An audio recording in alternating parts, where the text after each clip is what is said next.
guys can appear in 4 straight Super Bowls. Like, let's use this current Dallas Cowboys team. I think there'd be a lot of people that would sign up for that. Oh, yeah. And again, the same comp, which is kind of strange, was, okay, the team of the 1970s, I'm going to Broaddus' era.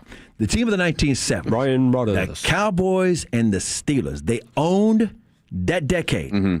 The Steelers won 4 Super Bowls, never lost one in that decade. The Cowboys went to 5 and won 2. But there were people saying they sucked. Yeah, right. They went to 5 Super Bowls. They couldn't beat the Steelers, so they sucked. Yeah. Well, they didn't have to play the Steelers that year. They sucked. All right, while we got CA here. Landry's not a great coach. He sucked. I was reminiscing, CA, because we did a lot of shows together, and you remember my Jake breaks. We take a little break from sports. We had a good discussion today that I'm dying for your input on, because the scenario was this happened to my brother-in-law. Somebody asked him or requested on Venmo, like you can request, to repay for something. And this was from an event that was on Thanksgiving, and they asked for their repayment on Christmas. So the question was, how long can you wait until you ask for someone to be reimbursed? We need your wisdom on this. We need your perspective. That's a hell of a long time to wait. Right. Throwing the holidays, too. Yeah. It's like, wait a minute. It's one thing if you do this in June and all of a sudden it's July. Yeah. In a way, it's the season. Because part of it is like, okay, you got a lot of nerve asking for on Christmas. That's what we think. The person woke up and was like, wait a second, I spent a lot of money, and they're racking their brain. Who owes me money? Who owes me money? You know, we said... I blame the economy. It's inflation, man. That's why. Yeah, it's like, wait a minute. You probably wouldn't be begging for the money if you had it. Right. Yeah, I thought that was an interesting question. That is. I mean, I'm serious. If it was June, you say, well, July, that's not that bad. That's only 6 weeks. The holidays are a factor. But you throw in the holidays, and you're probably thinking that is tied to a Christmas gift for somebody. That's what Jacob Ray had said earlier, that maybe he ran out of Christmas money. That's like, exactly hey, what man, it was. I need that $25 cocktail that you know. Otherwise, you would ask for the weekend after Thanksgiving. Exactly. First week in December. What do you guys got coming up on the show? Funny you should ask. We're going to talk some football. We're going to also slide in some Mavericks and some Stars, some college football as well. Fan University, you guys did a great job. Appreciate the cameo from Carter Freeman. Oh, yeah. Carter was on There's no way earlier. you can't have him on before the championships played. And speaking of that championship, here's a subplot. There's all great subplots in this matchup, right? Here's one nobody's thinking about, and it's local. Michael Irvin versus Mark Cuban. Oh. Dun, dun, dun. We're going to do the NFL playoff brackets. We're going to look at, by the way, why this is the most unique college football playoff championship game in history. We're talking about since like the early 2000s or the late 1990s. There's been no situation where you got teams exactly like this. We're going to also talk about, you want to hear the CA Stories Confidential? You don't want to miss this. Michael Jordan's reaction when I showed up at his baseball game and what he gave me in the clubhouse. Dun, dun, dun. How many people can say? You got an idea, so I know where to tune in. How many people can say they actually saw Michael Jordan play baseball when he gave up basketball for a couple of years? I was there. Not many. And I'll save it for CA Story. Okay, that'll be at 3:20. 3:20. Actually 3:40. Okay. Well, man, we're looking forward to it. And Eric's joining you here at 1 Yes, o'clock. the newest fan phenom, the current fan phenom. Blake Elliott had to give up the belt, the championship belt. How does that work? Because, I mean, Blake's always going to be the phenom in my mind, right? Well, you had to let it go. He's not the champion anymore. He had to pass it on. There have been other phenoms before him. He wasn't the first one, and he's always the phenom. He got the phenom belt, and he's held it for longer than anybody else because – powers that be, Spettle and Tim, they didn't have the competition for a couple of years. So Blake kind of kept that belt in his apartment. Well, guess what? The new fan phenom, his name is Eric Caveras, and he is really good. He's been on a couple of times. Fans enjoy him. The fan Tolos, they enjoy him. So it's going to be a lot of fun to have him on this afternoon. We got on the ones and twos. It'll be Kevin Walker, Khaki Kevin. He's got a Khaki's Kicks coming up as well. What you wearing? You know how they say, what's in your wallet? What you wearing? What you wearing? Well, that'll be Eric and CA at 1 o'clock. What's on your feet? What's on your feet coming up on the Fan. This was Fan University for Jake Rietma, Jacob Ray. I am Great job, back, as always, man. Thank you, CA. Appreciate that. Make sure to Both turn of it them. on and leave it on. We'll see you guys next week. When your friends say, hey, did you hear? You can proudly say, I heard it on the Fan, keeping you sports informed with some quality laughs along the way. Turn it on and leave it on. 105.3 The Fan, the Odyssey app, iHeartRadio app, and TuneIn app. Feeling a chill? Those cold spots mean leaking windows, and that's money.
What's up, Tolos? Chris Arnold and Kevin Walker and our newest fan phenom, Eric Casares. He is in the building. We are in the building. And we got some stories to tell y'all. Thank you so much for letting us ride shotgun with you and you and you and you. For some reason, my headphones are acting kind of crazy. Kevin, can you hear me fine? I can hear you beautifully. You sound fantastic. Oh, good, because it's not really going well in my headphones. But I'm going to trust your judgment. Everything's going well, I promise.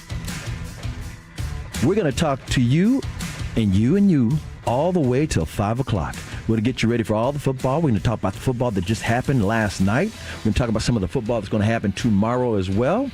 We're also going to slide in some hockey, slide in some basketball because the Stars are in action, the Mavericks are in action. But more importantly, we're going to tell you all the things you have not heard yet. That's why you'll keep it here. You're going to turn it on and leave it on. 877-881-1053. That is the Franklin & Frankel Injury Attorneys text line. And let me tell you something. I'm going to pull the curtain all the way back because Eric is sitting in his chair right now. Eric, you just walked in the door, didn't you? I sure did, man. Crazy morning.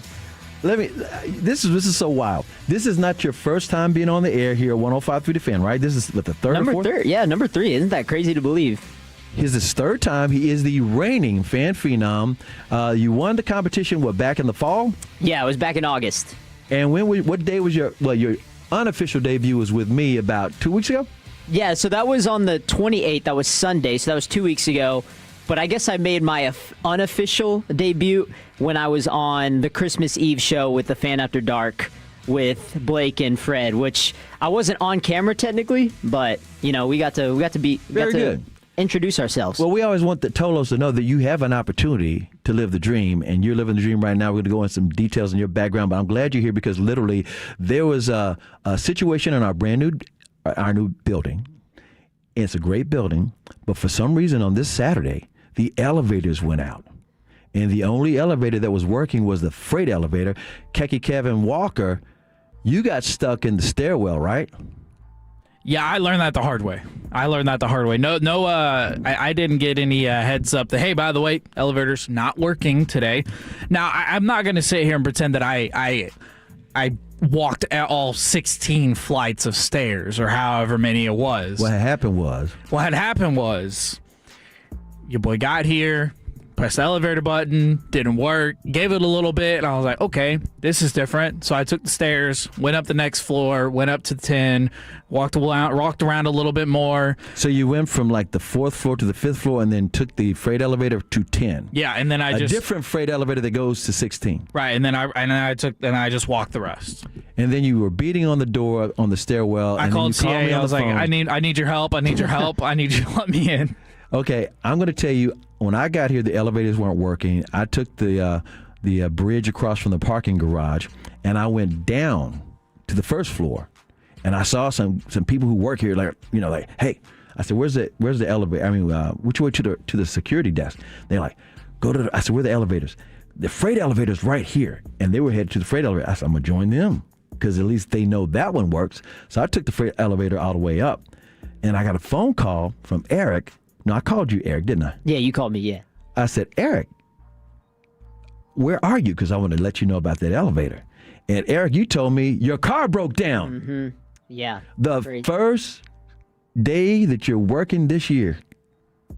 Just shaking your head. Wait to start. It happens. 2026, so your car broke down. So was it stuck on the side of the road or just wouldn't start at the house? It was red check engine light when I was like halfway through. Because when you get that shaky feeling, you got to pull over. Oh, yeah. You don't know what's going to happen. You know how far you're going to go. And you don't want to be stuck in the middle of traffic. And the most annoying thing about it, Chris, is I've had this car for over 10 years. This is literally my high school car, I like to call it. Mm-hmm. This is the Christmas present that I got at age 15. Super excited about it. I got it before I even, learned how to drive. I'm going to tell you what happened. Your car found out you got a new gig. Said, I want some money. 877-881-1053. We want to know what you got going on today. It's a Saturday. How many people are watching the games somewhere? NFL games later this afternoon. By the way, we're going to keep you up with things as we take it all the way to 5 o'clock. 877-881-1053. Weather forecast, if you're out and about, it will get up to 55 today. Tomorrow it's going to be back to 60s. All the rest of next week is going to be in the 60s. The temperatures will drop down to the 30s in the mornings when you wake up, as of like this morning. And it's going to be a little bit windy. I think the 20 miles an hour is what they said it's going to be. I always give this stuff up because I minored in meteorology in college. So I love weather. I love thermodynamics. So I'm all about that stuff too. Let us know what you got going on, because I always like to say this is a gig economy.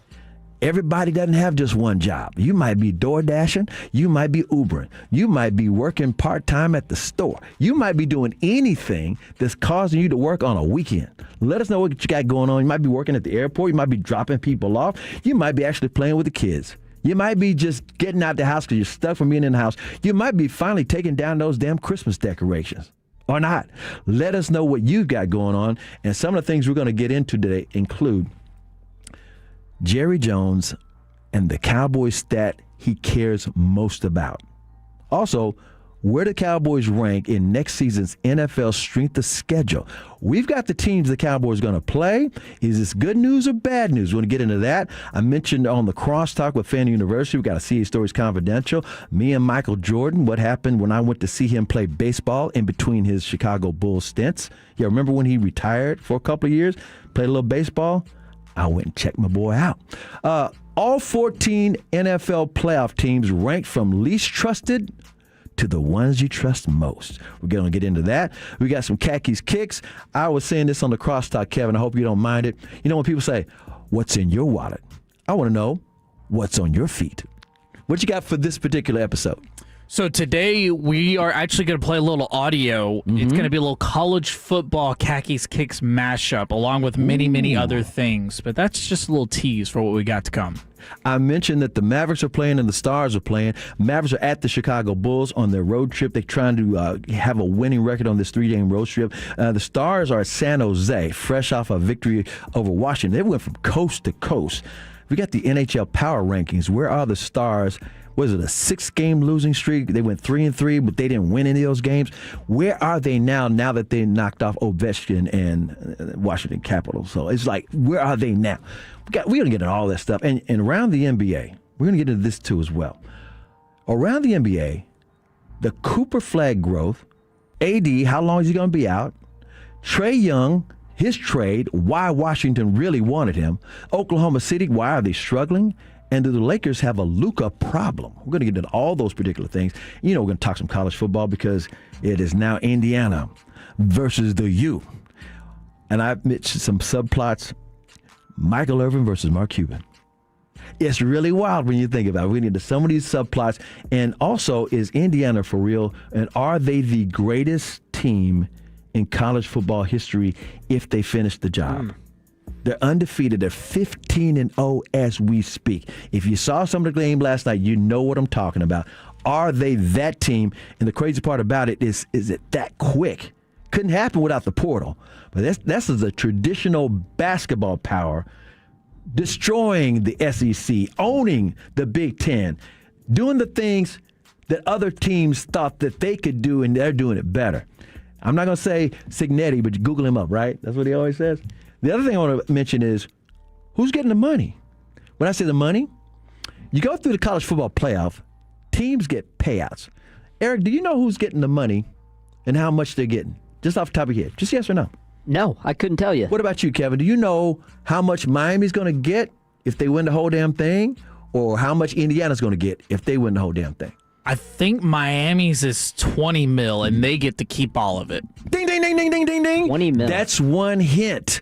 Why do they get to keep all the money and they are in the ACC? It's not like they're Notre Dame. I'm going to explain all those things a little bit later in the show. There's one thing you just don't want to forget. Keep it right here. Turn it on, leave it on. That's why you're Tolo. Let me read a couple of texts, and then we're going to get into a couple of things about you again, Eric. I want to let people get to know you a little bit better. Let's see. 817 says, what up, CA? Doing some nerdy activities with the homies. Another 817 says, I'm selling all of my non-personal collection today. I got sick cards I don't really care about. Let's see, 46. Yeah, sometimes it's the beginning of the year. Like, you know what? I really don't. These are collector's items, so to speak, but I don't really care about them that much. So give them up. Put them out there on Facebook Market or something.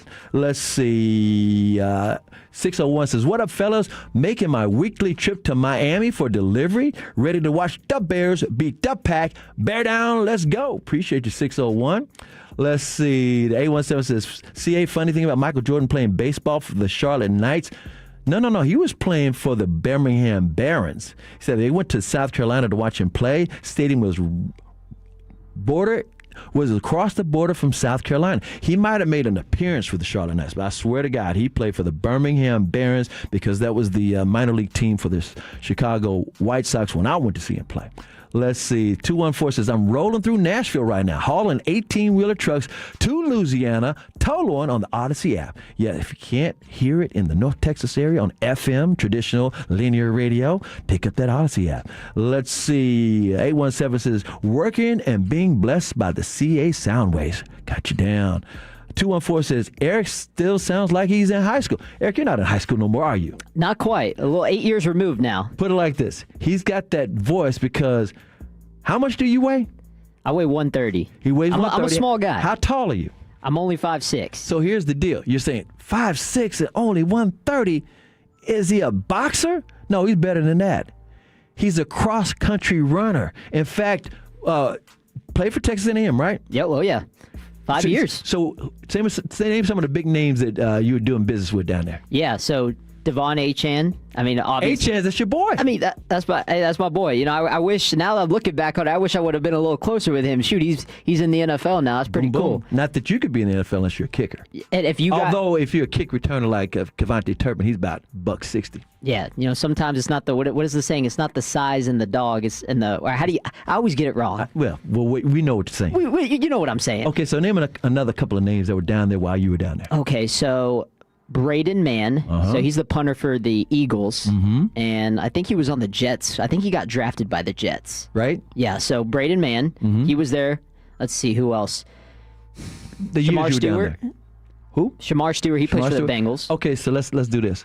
You had a cup of coffee up at OU. You were there first, and you were there when CeeDee Lamb was there. Yeah, I saw CeeDee Lamb every single day in the dorm room. He would take the same elevator, same floor as me, always be on his phone. I never said a word to him, but I always I got a picture with him right next to him at least. Look out. So you're an athlete, Big 12, right, at the time? Big 12. They weren't SEC yet. And let's talk about some of these cross-country records. You said school records you did. Because like I said, you got to be a dog to run cross-country. Yeah, so it's interesting because when I was at OU, they were Big 12. But when I moved to A&M, SEC, and OU was still in the Big 12. Now they're in SEC. So it came full circle. But yeah, a couple of school records I had the indoor DMR, I had the indoor 5K, and now the outdoor 5K. Okay, that's great. And didn't you just tell me a couple of weeks ago that you run how many miles a week? 80? 80, yeah. 80 miles a week. Kevin, did you hear that? This man runs 80 miles a week. He's in shape. He got lungs. He's a dog. He's a dog. Hey, shout out to 682. They said, what's your 5K, Eric? My 5K official time is 13:32. I ran that last year at the Portland Track Fest. Got another total from the Four Seasons that says, gig him, Eric. And by the way, another 817 says, CA, he said, Eric's a bull rider size, so you can do that 7 seconds. I'll take it. That's 7 seconds of hell. You want to hear something crazy, Kevin? So he wins the Fan Phenom. All right, and I'm talking to him on the air a couple of weeks ago, and I'd done co-hosting the Fan Phenom, different couple of Jake's locations, and I did it with you one time, right? In Frisco, yeah. In Frisco. Here's what's wild. I didn't have his phone number. I called up Tim, or texted Tim Collins. Said, Tim, give me Eric's phone number so I can reach out to him so we can get this show sheet together. He sends me his number, and it turns out I already had his number. Now, the wild part about it is like, well, how would I already have his number? And I was telling this to Eric last night when I talked to him. This is the craziest thing. Listen to this. I'm going to pull up your number real quick because I want you to see what it says. This made my night last night, by the way. Okay. I had his number because I had already talked to him on the phone. We have a mutual friend who does television down in Houston, and he's like the TV guy for Texas A&M. His name is David Nuno. And Nuno was working with me with the Dallas Mavericks way back in the day. Wife and 3 kids now, and he's big time down there in South Texas. I did not know who Eric was when I talked to him on the phone, so I did save your number. And what does it say? Eric Cassars, David Nuno intern. That's hilarious. You saved the number. You know, I credit to you for saving the number because some people can just, they can wash it away. So this is what's so crazy. Nuno calls me up and says, I got this guy I want you to talk to. and it turns out to be you. And what year was this? This was June of last year, so this is right after I had just finished You up mean the A&M. year before, 24? 2024, yes. Yeah, This is I'm- 2026. I got to adjust to that now. Yeah, this was June 2024. I had just finished college. Kevin, this is crazy. So what did we talk about? Because I talked to different, guys trying to get into the media all the time, how to get into, television, radio, and things. So, and how long did we talk? I wish I could tell you more, but I didn't even know anything about you until you came up to the station. It had to have been 15, 20 minutes max. I remember because we were trying to plan a good time to talk. I know you were busy. I was Sure. busy. And I was looking at the text. I'm Yeah. like, look at this. Yeah, This is crazy. And I told you, like I texted you yesterday. I said at that time I felt like a typical college grad where I was, stressing about being an adult and not knowing a path. And so you tell Nuno's, is there somebody I could talk to? Because I'm from the Dallas Fort Worth area. And Nuno says, I got a buddy named Chris. Yep. And then I already knew about you because of Mavs. So I mean, it kind of came full circle. This is so crazy. So Kevin, he never told me over the last couple of weeks, you know what? We've actually talked before. You helped me out when I was trying to get into the business. Isn't that crazy? That's You pretty just wild. never know. You just never know. So he's the reigning fan phenom. He's going to be riding shotgun with you and you and you and you and me and Kevin all the way till 5 o'clock. And don't worry, Tolos, we got you down. Next on 105.3 The Fan. Sean and RJ, the KNC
50 free hair grafts. To find out if you qualify, call 469-599-HAIR or visit advancedhair.com. This is 105.3 The Fan on a Saturday afternoon.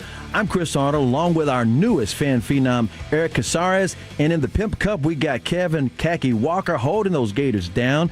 And we are with you, riding shotgun with you on a Saturday afternoon till 5 o'clock, 877-881-1053. That's the Frankel and Frankel Injury Attorneys text line. I always say this, what you got going on, let us know what you got going on. We'll give you that shout out. And we were talking about Eric and his track career at Texas A&M. Being a cross-country guy, and the phones just exploded. The text line just exploded. Let me read a couple of these compliments. And by the way, in this particular segment, we're going to talk about what happened about 6 days ago. Black Monday in the NFL. Coaches go FUBAR. By the way, if you're military, you know what FUBAR means. If you're not, effed up beyond all recognition. That's what FUBAR means. And coming up in the very next segment, we're going to talk about that college football playoff game. In fact, the championship game is coming up next week, and it's Indiana versus the University of Miami. And one of the subplots is Michael Irvin versus Mark Cuban. Can you imagine Michael Irvin and the BTA? Oh! For those who don't know what BTA stands for, what does it stand for, Eric? Built to ass. Sure does. We're going to get into all of that before this hour is over with. But let me read a couple of these texts, and then we're going to get into the Black Monday talk and hear a report from Ian Rappaport on who's going where, these defensive coordinators, offensive coordinators, head coaches, other coaches who might be fired and don't know it yet. Yeah, there might be somebody out there. Let's see, from 720, just finished my tour of Soldier Field, headed home alone, the house, and then going back for the game later. Sounds good. Sounds like a plan. Let's see. Gig'em Eric, class of 97 from the 254. Tomorrow is my birthday, and I share it with the great Lucius Alexander. LA Live on G-Bag Nation. That's from Larry and Leroy. Happy birthday. Let's see. The 682 says you gave your time in the cross country, right? I did not. My cross-country time was 23:04. That's an 8K, 8,000 meters. Okay, well, this guy says, damn, that's why I thought I was fast at 19:20. I don't know what he's talking about. He's probably talking about 5K. Probably about 5K. Yeah, that was your 5K. What did you say on your 5K? I said 13:32. That is fast. Hey, shout out to you, man. I mean, if you're out there and you're running, I have so much respect for you. Yeah, that's from Eric, who was talking about the 5K stuff. And we had mentioned that you run, 80 miles a week? 80 miles a week, man. Tolo texted in and said, put that in perspective. Do you realize that is like running 3 marathons in a week? 3 marathons a week. Put that in perspective. That's from this 682.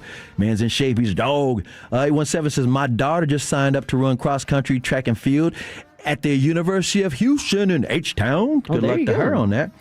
One more. I already mentioned this. 469, a lot of different guys. Tolo's texting and saying, gig 'em. And I think I got one more I want to get to. Boom. Oh, he said, I'm going to see the house from the movie Home Alone. Not that he's going home. He said, I'm going to go see the Home Alone house and then go back to the Bears game. Oh, okay, got you down. In fact, I think Kevin from the KNC Masterpiece, I think Heglin was talking about that Home Alone house that Kevin's in there. Kevin Walker's nodding his head. Kevin, let's see you do the face. What face? Don't tell me you haven't seen the movie. You got to know the face, man. The face. Kevin's face. And I'm not talking about Kevin Hart on the commercial. Aftershave, right? Where he puts aftershave on? Yeah. See, so the camera is not on me right now, so I can't. You caught me off guard. You just don't want to do it. You used to do it when you were a child, didn't you? No, not really. Your parents didn't make you do that? No. Okay. I did when I was growing up. Kevin's had to do that around Christmas. Whenever time. I was growing up, though, everybody would always just love to just scream my first name just to catch me off guard. So I grew up with it, though. Well, let's talk about some coaches right now. Let's get to some NFL football coaches. As I mentioned, Black Friday was this past Monday, and there's a lot of moving and shaking going on. I've always said this for years. Team building is a sport, which is why the NFL dominates conversations year-round. It's not just during the season. People get up for Black Monday, they get up for the playoffs, then they get up for the Super Bowl, and then guess what? It's free agency. And then it's the second week of free agency. Then it's the combines. And then it's the draft. Oh, I forgot to throw in the pro days. And then you got OTAs, you got mini camps, and then you have training camp. The NFL is 365, 24/7. With that being said, everybody loves to speculate, especially on who might be going where, who might get fired next. There might be some names think they're coaching this weekend and still going to keep their gig. Ask John Harbaugh. It don't work that way sometimes. Ask my boy Mike down there in Miami. Don't work that way sometimes. You might play and say, hey, guess what? Ask the guy at Atlanta. Won the game. Didn't matter. I think he won his last four. Won the last four, yeah. It didn't matter. Exactly. We got Ian Rappaport with an update as we speak on where things stand in some of these places. After that game, Rich, big one for the Bears and Packers, one of the NFL's most storied rivalries. Will also feature one of the NFL's hotter head coach candidates on the sideline for the Green Bay Packers, Jeff Hafley, their defensive coordinator, who really has risen to become one of the more respected defensive minds and an intriguing candidate in part because he is a former head coach at Boston College, giving him the experience in college, though has not had that in the NFL. My understanding is the Falcons, Titans, and Cardinals have all requested to speak with Hafley. Not expected, would not be surprised if that list expands, including with the Miami Dolphins, with former now Packers assistant general manager John Eric Sullivan taking over in Miami. Hafley would make a ton of sense there. Wouldn't be shocked, guys, if he gets a head coach job this cycle. Elsewhere in defensive coordinators that'll be available to interview for head coaching jobs after this weekend. Chargers defensive coordinator Jesse Minter. He has requests in from the Titans and the Browns. Right now that list stands at 2. It is not going to stay at 2. Trust me. The Ravens, at the very least, for whom he worked for 4 years as an assistant under John Harbaugh, are expected to submit a request to speak to Minter. The Giants as well, and perhaps even more. Minter is a hot head coaching candidate, working with Jim Harbaugh and John Harbaugh. Certainly that pedigree that he has worked under, expect him to get a ton of interest this coming week. The Seahawks are on a bye this week, but no rest for their offensive coordinator, Klint Kubiak. By the end of today, Kubiak will have interviewed for 6 of the 8 head coaching vacancies, including with the Dolphins, who put in a slip shortly after hiring John Eric Sullivan as their GM on Friday. Kubiak already interviewed with the Ravens. He is speaking with the Falcons right now. Also has interviews today with the Giants, Raiders, and the Cardinals. One other notable interview request for the Miami Dolphins. This name should sound familiar. The team has requested an interview with Chris Shula, the Rams defensive coordinator and grandson of Dolphins legendary coach Don Shula. He is eligible to interview for that job this coming week. By the way, speaking of those Dolphins, you know that Troy Aikman helped them get their general manager on that search. Now we find out that Troy Aikman is also going to help the owner find the head coach. Just be aware. This is just the latest. Eric, what's your thought on some of these things and where you want to go with this? I mean, it's absolute chaos. We call it Black Monday, but the crazy part about it is it's not just one day. It's the whole week. I mean, Monday, 5 coaches got fired. Yeah, that's where it started. But it continued on into Harbaugh didn't get fired till Tuesday morning. Mm-hmm. And so that was the shocker of the week for me. By the way, for those who don't know, he kept double downing on this offensive coordinator. Lamar Jackson and the whole offensive coordinator do not get along. And Harbaugh kept backing to the owner, this offensive coordinator, I got to have this guy. And the owner said, I got Lamar. It feels like a very Bill Belichick-esque situation. It feels like it kind of ran its course, right? Mm-hmm. He has been with that franchise well over 13 years, won a Super Bowl back in 2013. And so, he's going to get a job immediately. He's going to find a job right away. What it was, I guess, what they call the definition of insanity, doing the same things over and over again and expecting a different result. Well, the fans in Baltimore, they were just tired. And they said, you know what? Let's make a move just to make a move. Yeah, and I think a lot of it was predicated on how Lamar Jackson regressed this season in terms of his mobility, because he was struggling a lot with injuries, and when he came back, he didn't look the same. Exactly. The way he moved in and outside the pocket, making the throws under pressure, he just wasn't the same person. Now, I think a lot of it had to do with injuries, but you can't waste Lamar Jackson's career, especially with how talented he is. And Derrick Henry as well. How many more years you got with Derrick Henry? Mm-hmm. Yes. Running back, he's definitely going to go to the Hall of Fame because he's outlasted the usage rate of most running backs, as big as he is. So you can't You can't F around and find out. You got to go ahead and do something and that's what the Ravens are trying to do. And for anybody that doesn't know how good Derrick Henry was before he was in college, in his high school, he broke all the records. He had all the scrimmage yards, everything. It took him, 10th, 11th year in the NFL to finally break his high school numbers. That's how insane he was. That's great. What else on the Black Monday front of the coaches that you're keeping an eye on? Yeah, no, I think Clint Kubiak is probably my most intriguing hire. If I'm a team, I mean, there's going to be 8 head coaching vacate opportunities for all these teams. And so I would love to see Clint Kubiak go to a team like the Browns, go to the team like the Raiders. I mean, and I think the Raiders is enticing because you're going to get the number 1 overall pick. You're going to get Fernando Mendoza. You have Brock Bowers to work with. You have Ashton Genty, who the yards after contact, that's insane, especially behind the worst offensive line in football. Worst. The first thing they got to do is build that offensive line. That's talking about wasting talent. You got to. He's only a rookie, but still, you can't let him get beat up like that. By the way, Kevin, you can chime in on this if you want as well. Everybody's want to keep an eye on Brian Flores because he should be a head coach. And if not, everybody thinks he should be the Dallas Cowboys defensive coordinator, and Jerry needs to money whip him and do whatever it takes. And logically speaking, it makes sense that he would come here as opposed to staying with Minnesota. And by the way, his contract is up. It's not like he can't move. It's like, does he consider this a sideways move? No, he wouldn't, because guess what? It's the most valuable franchise in all sports, a bigger spotlight, and you might be able to parlay that into another head coaching job that you might prefer better than the 8 that are available right now. You just never know. And at the same time, the only thing I think would hold it up is, he's got that lawsuit against the NFL because of what happened to him down with the Miami Dolphins. He was the head coach there, and Stephen Ross, who was the owner of the Dolphins, for those who don't know the story, he wanted to tank for Tua. And he has the emails to show that Ross wanted him to tank. And he said, I'm not tanking. I don't even like Tua that much. Do you think it's safe to say that Brian Flores will not be interviewing for the Miami Dolphins head coaching job? You could book that. Almost certain. Almost certain. Yeah, he and the owner, yeah. But the bottom line is this. The guy he wanted was Justin Herbert. So imagine if they had gotten Justin Herbert, he'd probably say, but everybody in Miami, the fans, tank for Tua, because this is Tua that won the national championship in Miami. And by the way, who did he take over the job from? Jalen Hurts. And who won the Super Bowl last year? Jalen Hurts. Just saying. Yeah. Just saying. Good points. At the same time, Brian Flores, where else could he possibly go? Either one of you? I mean, I would love to see him in Baltimore. I feel like he kind of fits what they're kind of going, defensive minded. Mm-hmm. Yeah, I would like love to see that. I've heard now.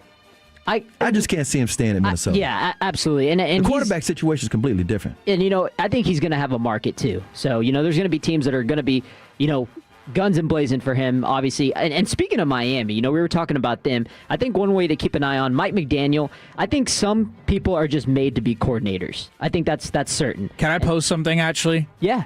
I'm a Mike McDaniel fan, personally. Because of his vapes? No. Because of his sneakers, if anything. He's a sneakerhead for sure. Okay. But I like I like how he runs his team. I know that we talk about leader of men a lot. Mm-hmm. And they are interviewing him for their head coaching role. They're interviewing everybody. I think there's a little bit to think about with Tennessee Titans and Mike McDaniel. I think it'd be interesting to see what he could do with Cam Ward. Quarterback whisperer. I just think it'd be fun to see what he could do with Cam Ward. Well, Kevin, how about this? Walk with me for a second. What if he goes with Dan Campbell as an offense coordinator and goes to the Detroit Lions to be their offense coordinator, because they desperately need a coordinator. Mm-hmm. I think Dan Campbell has set the precedent of changing the culture in Detroit. He did that with Ben Johnson. I think he could do that with Mike McDaniel. You coach him as the offense coordinator for a couple years, then he gets another chance to go coach again, get some confidence. He's still super young. Yeah. I still think, I agree with you, I still think he has potential in this league to be a head coach, but I just think maybe a couple years of being another offense coordinator where he shines, and then to give him another chance. I agree with that, and I like that. I think if there is one of the more interesting or, kind of you really want to look at an offensive coordinator spot that's really intriguing in the NFL, I think you have to look at the Detroit Lions with their staff and who they have on the offensive side of the ball. It has to be intriguing. But if he were to get another head coaching job, I think it'd be fun to see what he could do for Tennessee. By the way, Tolo from the 214 says Flores is too tough for Lamar. Lamar don't want a rigid coach. He wants an easy coach. Another Tolo, 214 says, CA, serious question. If Harbaugh wanted to coach the Cowboys, would you fire Shoddy? And my answer is no. No. And let me tell you an irony. Harbaugh became the head coach of the Baltimore Ravens because he was their second choice. The guy that they wanted was Cowboys offensive coordinator Jason Garrett at the time. And Jerry said, Jason Garrett, you don't want to go nowhere. Here's some more money. And then when Wade Phillips lost the team, when I say lost the team, they were tuning him out. He's a nice guy. They love him to death, but they weren't winning enough, and they were just, we love Wade. That's when Jason Garrett got the head coaching job with the Dallas Cowboys. One other note real quick before we go to the next topic. Just keep these things in mind. I would love to see Flores here. Is there any other defensive coordinator that you guys would like to see with the Cowboys that's out there? Any other name? I like all the names that Wolchuk and Broadus have been talking about. By the way, they tried to go after Atlanta Falcons defense coordinator. Falcons said no. They said no on Jeff Ulbrich. They definitely want to keep him there. Oh man, I would have liked that. I am all in on what the pros saying. I rely on Brian Broadus and Wolchuk and them, and they are big on Jim Schwartz and Jim Leonard as well. Yeah, I really like those two names because of what they've said. And Bobby did an incredible job breaking down why Jim Leonard would be a good fit here and how his philosophies match with Schottenheimer. Mm-hmm. So they're the pros. I rely on them. So for those reasons, I'm big on those names. Yeah, I completely agree. Ulbrich and Leonard showed that I think that Jerry is giving Shoddy the cards to kind of go and get this defensive coordinator. And so I like that. I like that he's kind of giving him the keys to go in there, be aggressive, and let's go get it. Let's get it. Speaking of getting it, the college football national championship game has been set. It's going to be Michael Irvin versus Mark Cuban, let alone Indiana and the U. Next on 105.3 The Fan. Since 1976.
the latest interviews and insight on each candidate. That's why you Tolo. Turn it on and leave it on. Your home of the Cowboys. 105.3 The Fan.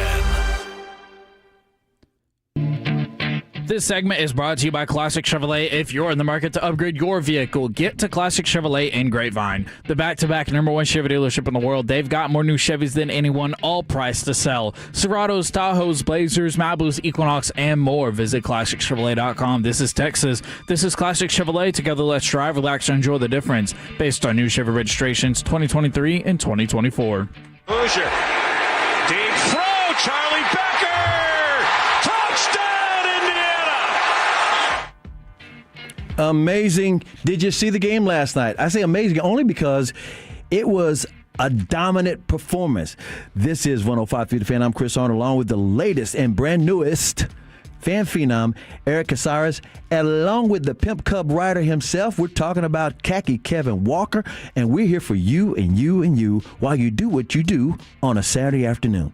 877-881-1053. That's the Frankel and Frankel Injury Attorneys text line. We know it's a gig economy. There are people out working, but guess what? There's other people just enjoying a Saturday. And it's high today's going to be up 54. It's not going to be real colder than that. It's not going to be hotter than that. And by the way, the rest of the week is going to be like 60 degrees. All the rest of the week. Morning's probably going to be in the high 30s. It's not going to, no worries about pipes bursting and stuff like that, but it's going to be nice weather the rest of this week. Only in Texas that yesterday I could roll with my shirt off, and then today I have to bundle up. Well, they always say if you don't like the weather in Texas, just wait a day. That's what they always say. 877-881-1053. Coming up next, top of the hour, Cowboys, the next defensive coordinator, and also there's a certain guy that the Cowboys should possibly draft. We'll get into that in just a little bit. And also, next hour, we'll get into some Dallas Mavericks and the Dallas Stars. Mavericks taking on the Bulls, Stars taking on San Jose. Get into those games as well. But right now, we're going to get into this college football national championship game. I teased on the other side of the break that this game has layers to it. Yes, there are layers to this game, including it's one thing that it's a unique matchup, Indiana versus the University of Miami. It's another thing that the University of Miami is actually going to be playing in their home stadium. This game's going to be played down at Hard Rock Stadium in Miami. That's where the Canes play. That's another angle. How about this? The Indiana quarterback, what's his name? Fernando Mendoza. He lives down the street from that stadium. He grew up in that neighborhood. He's from the Miami area. This is getting wild. But there's another layer. There are some legends with the Miami Hurricane from years past. And there's one guy in particular who used to play for the Cowboys, was a first-round draft pick, who helped Jimmy Johnson create the swagger of those 1980s Hurricane. Is he a playmaker? Yes, back in the day, he wore number 47 when he was a Hurricane playmaker. I watched him in that Orange Bowl game, taking on Oklahoma. They won that game. Jimmy Johnson beat Barry Switzer, and the playmaker, number 47, that's where he made his statement. Months later, the Cowboys draft him. His first head coach was Tom Landry. The next year, they bring in Jimmy Johnson, and all of a sudden, guess what? Jimmy and Michael give the Cowboys swagger. The Canes have had swagger forever up until, the last 15, 20 years. They haven't had real swagger since the late 90s, early 2000s. In fact, for them to even be in this game, it took a committee vote. Notre Dame, Miami.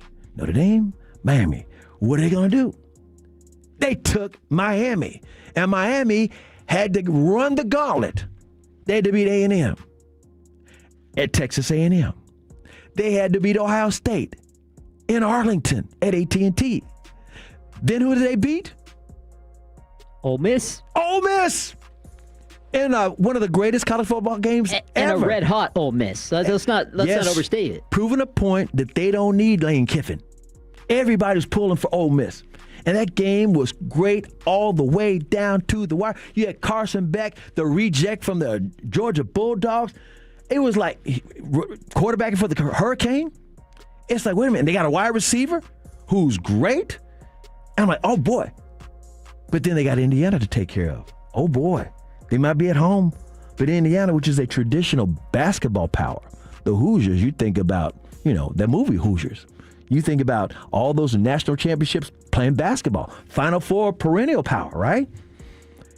All of a sudden, what's the coach's name, Kevin? Cignetti? Curt Cignetti. They bring him in. They become portal advocates. And the next thing you know, they're a power in like 3 years. Seriously.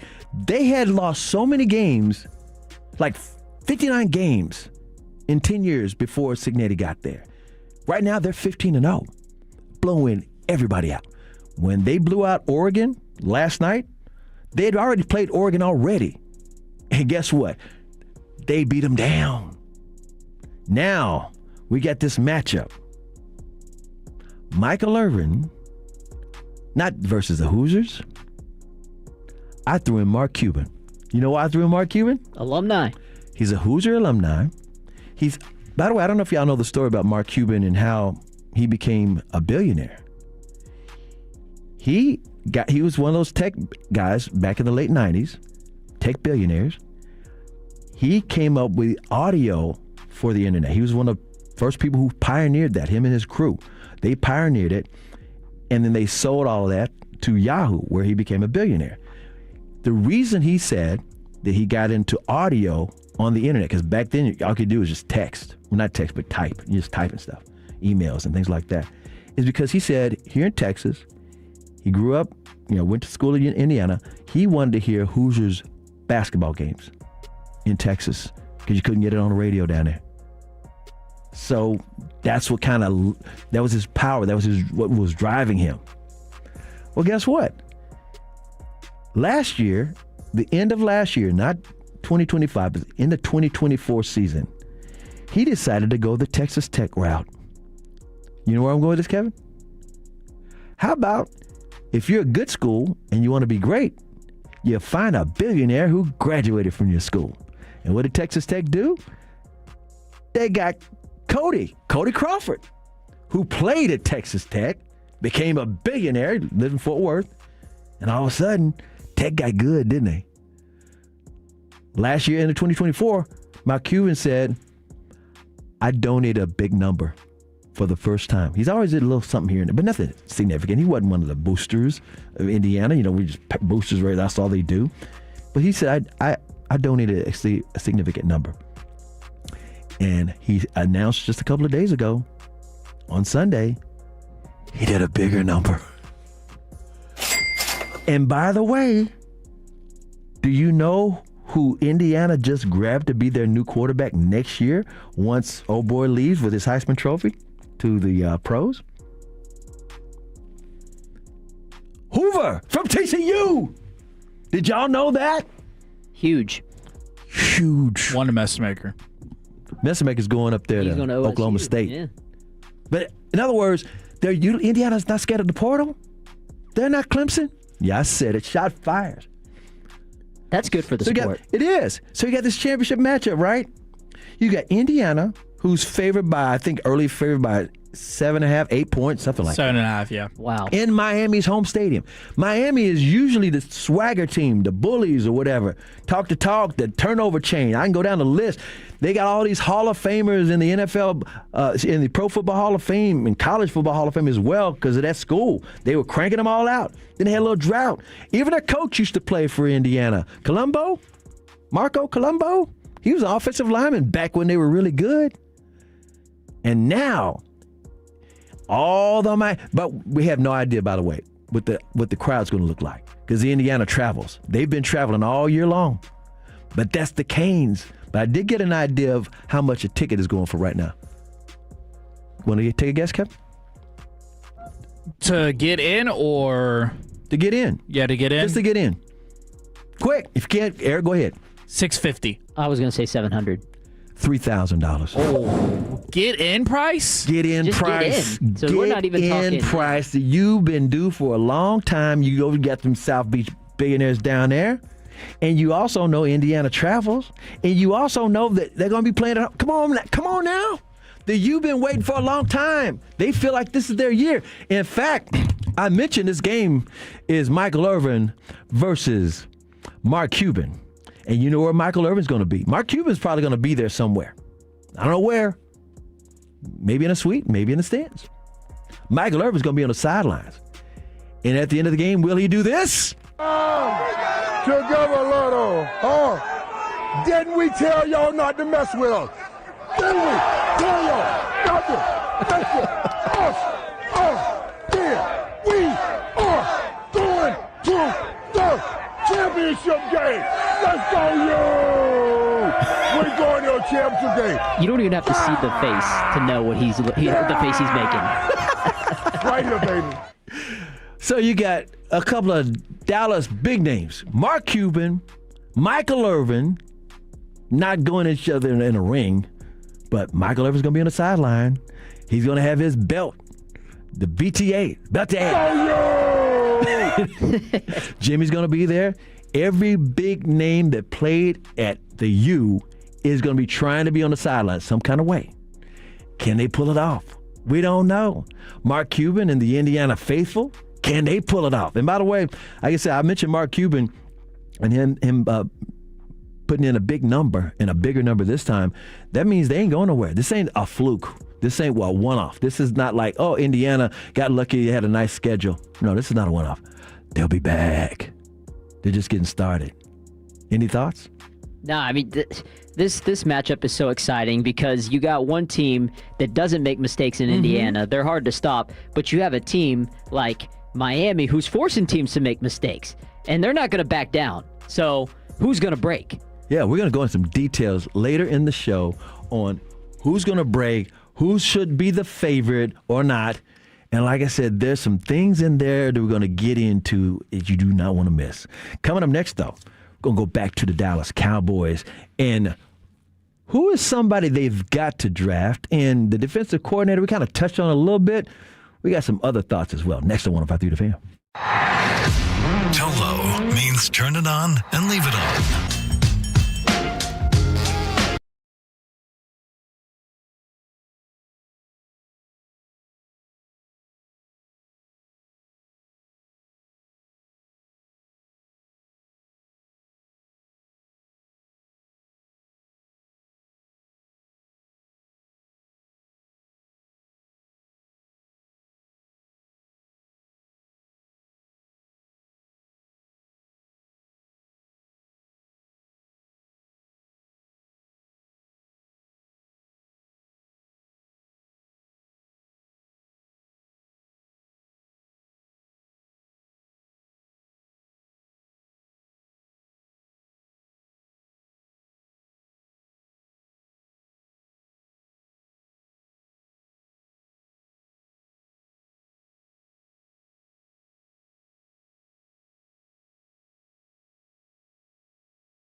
Racing Studios. Thanks for turning it on, leaving it on. 105.3 The Fan.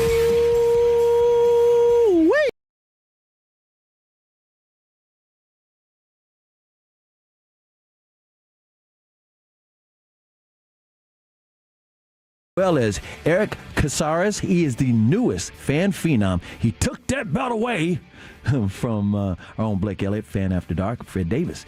Kevin Walker's on the ones and twos in the Pimp Cup. Appreciate you, Kevin. Appreciate you, Eric. And more importantly, we appreciate all the Tolos for spending some time with us, hopefully all the way throughout the afternoon, because we got you down. We're going to talk about everything in the world of sports that you love to talk about, including football, baseball, basketball, hockey, golf, track, tennis, archery, rodeo, auto racing, horse racing, movie watching, because movie watching is sport. We might even slide in some barbecue as well. Think I've said that a couple of times? I love barbecue. I love me some good barbecue. Especially in Texas. There is a bit debate nationwide, though. There are people from Kansas City who swear. I got to ask Fred about this. They think Kansas City barbecue is better than Texas barbecue. Oh, come on. I grew up in Memphis. Memphis thinks they've got great barbecue, but it don't hold a candle to Texas barbecue. And there's some other outlets around the country, and I've gone over this list before. Don't trust the barbecue in New York. California, touch and go.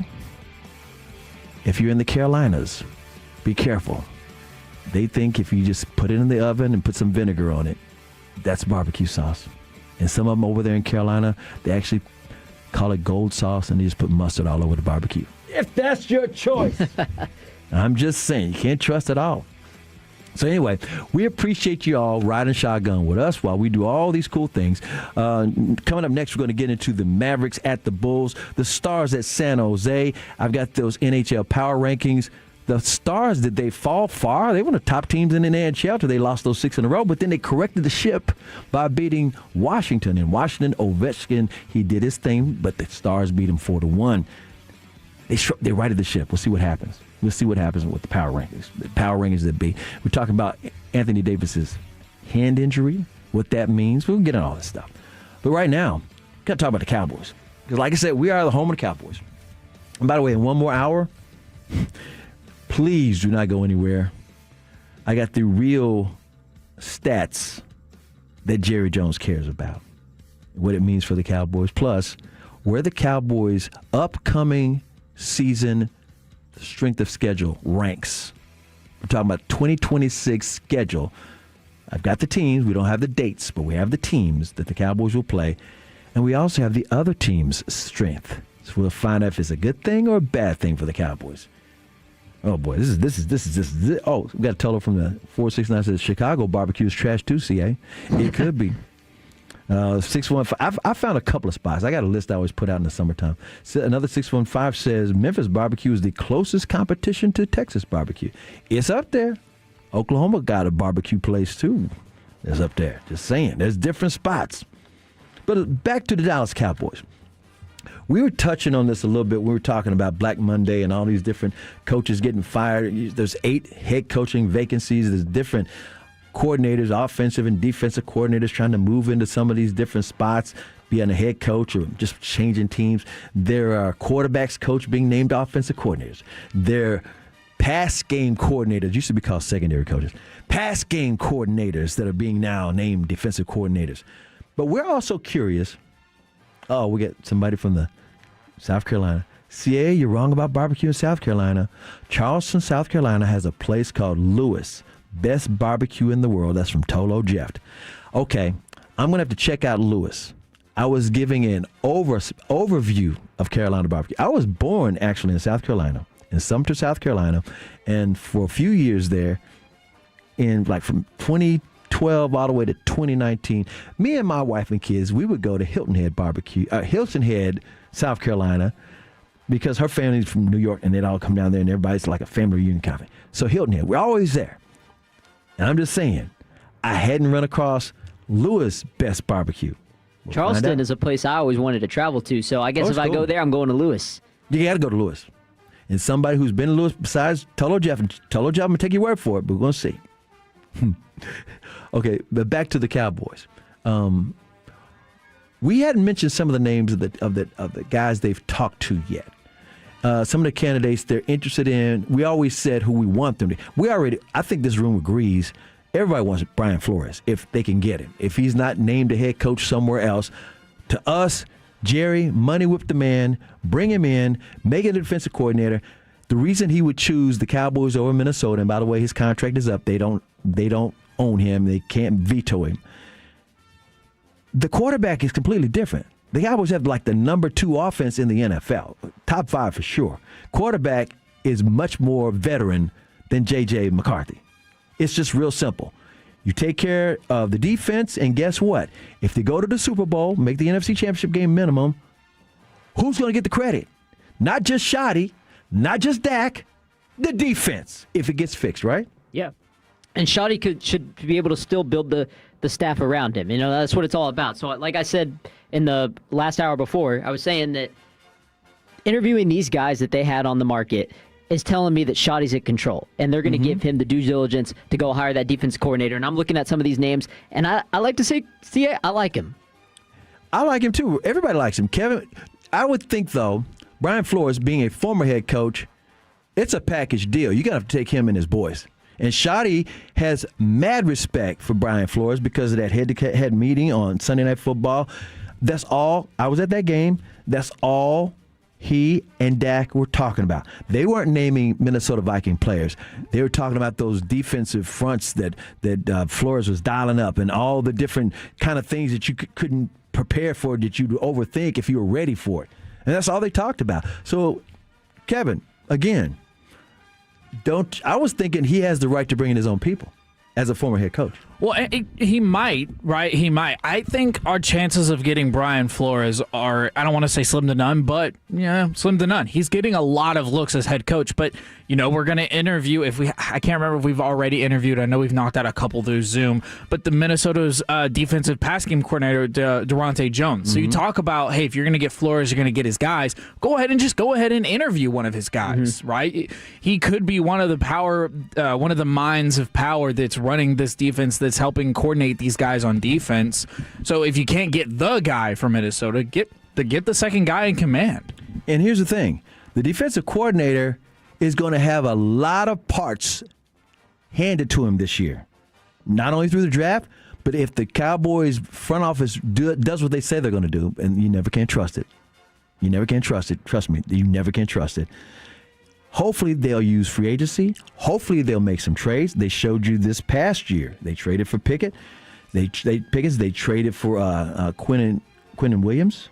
They can make trades. The year before last, the last year they went 12-5. They made significant trades. We never saw anything like it. They brought in Stephon Gilmore. Remember that? They made some trades. And then the year that Jerry said he's all in, they did nothing.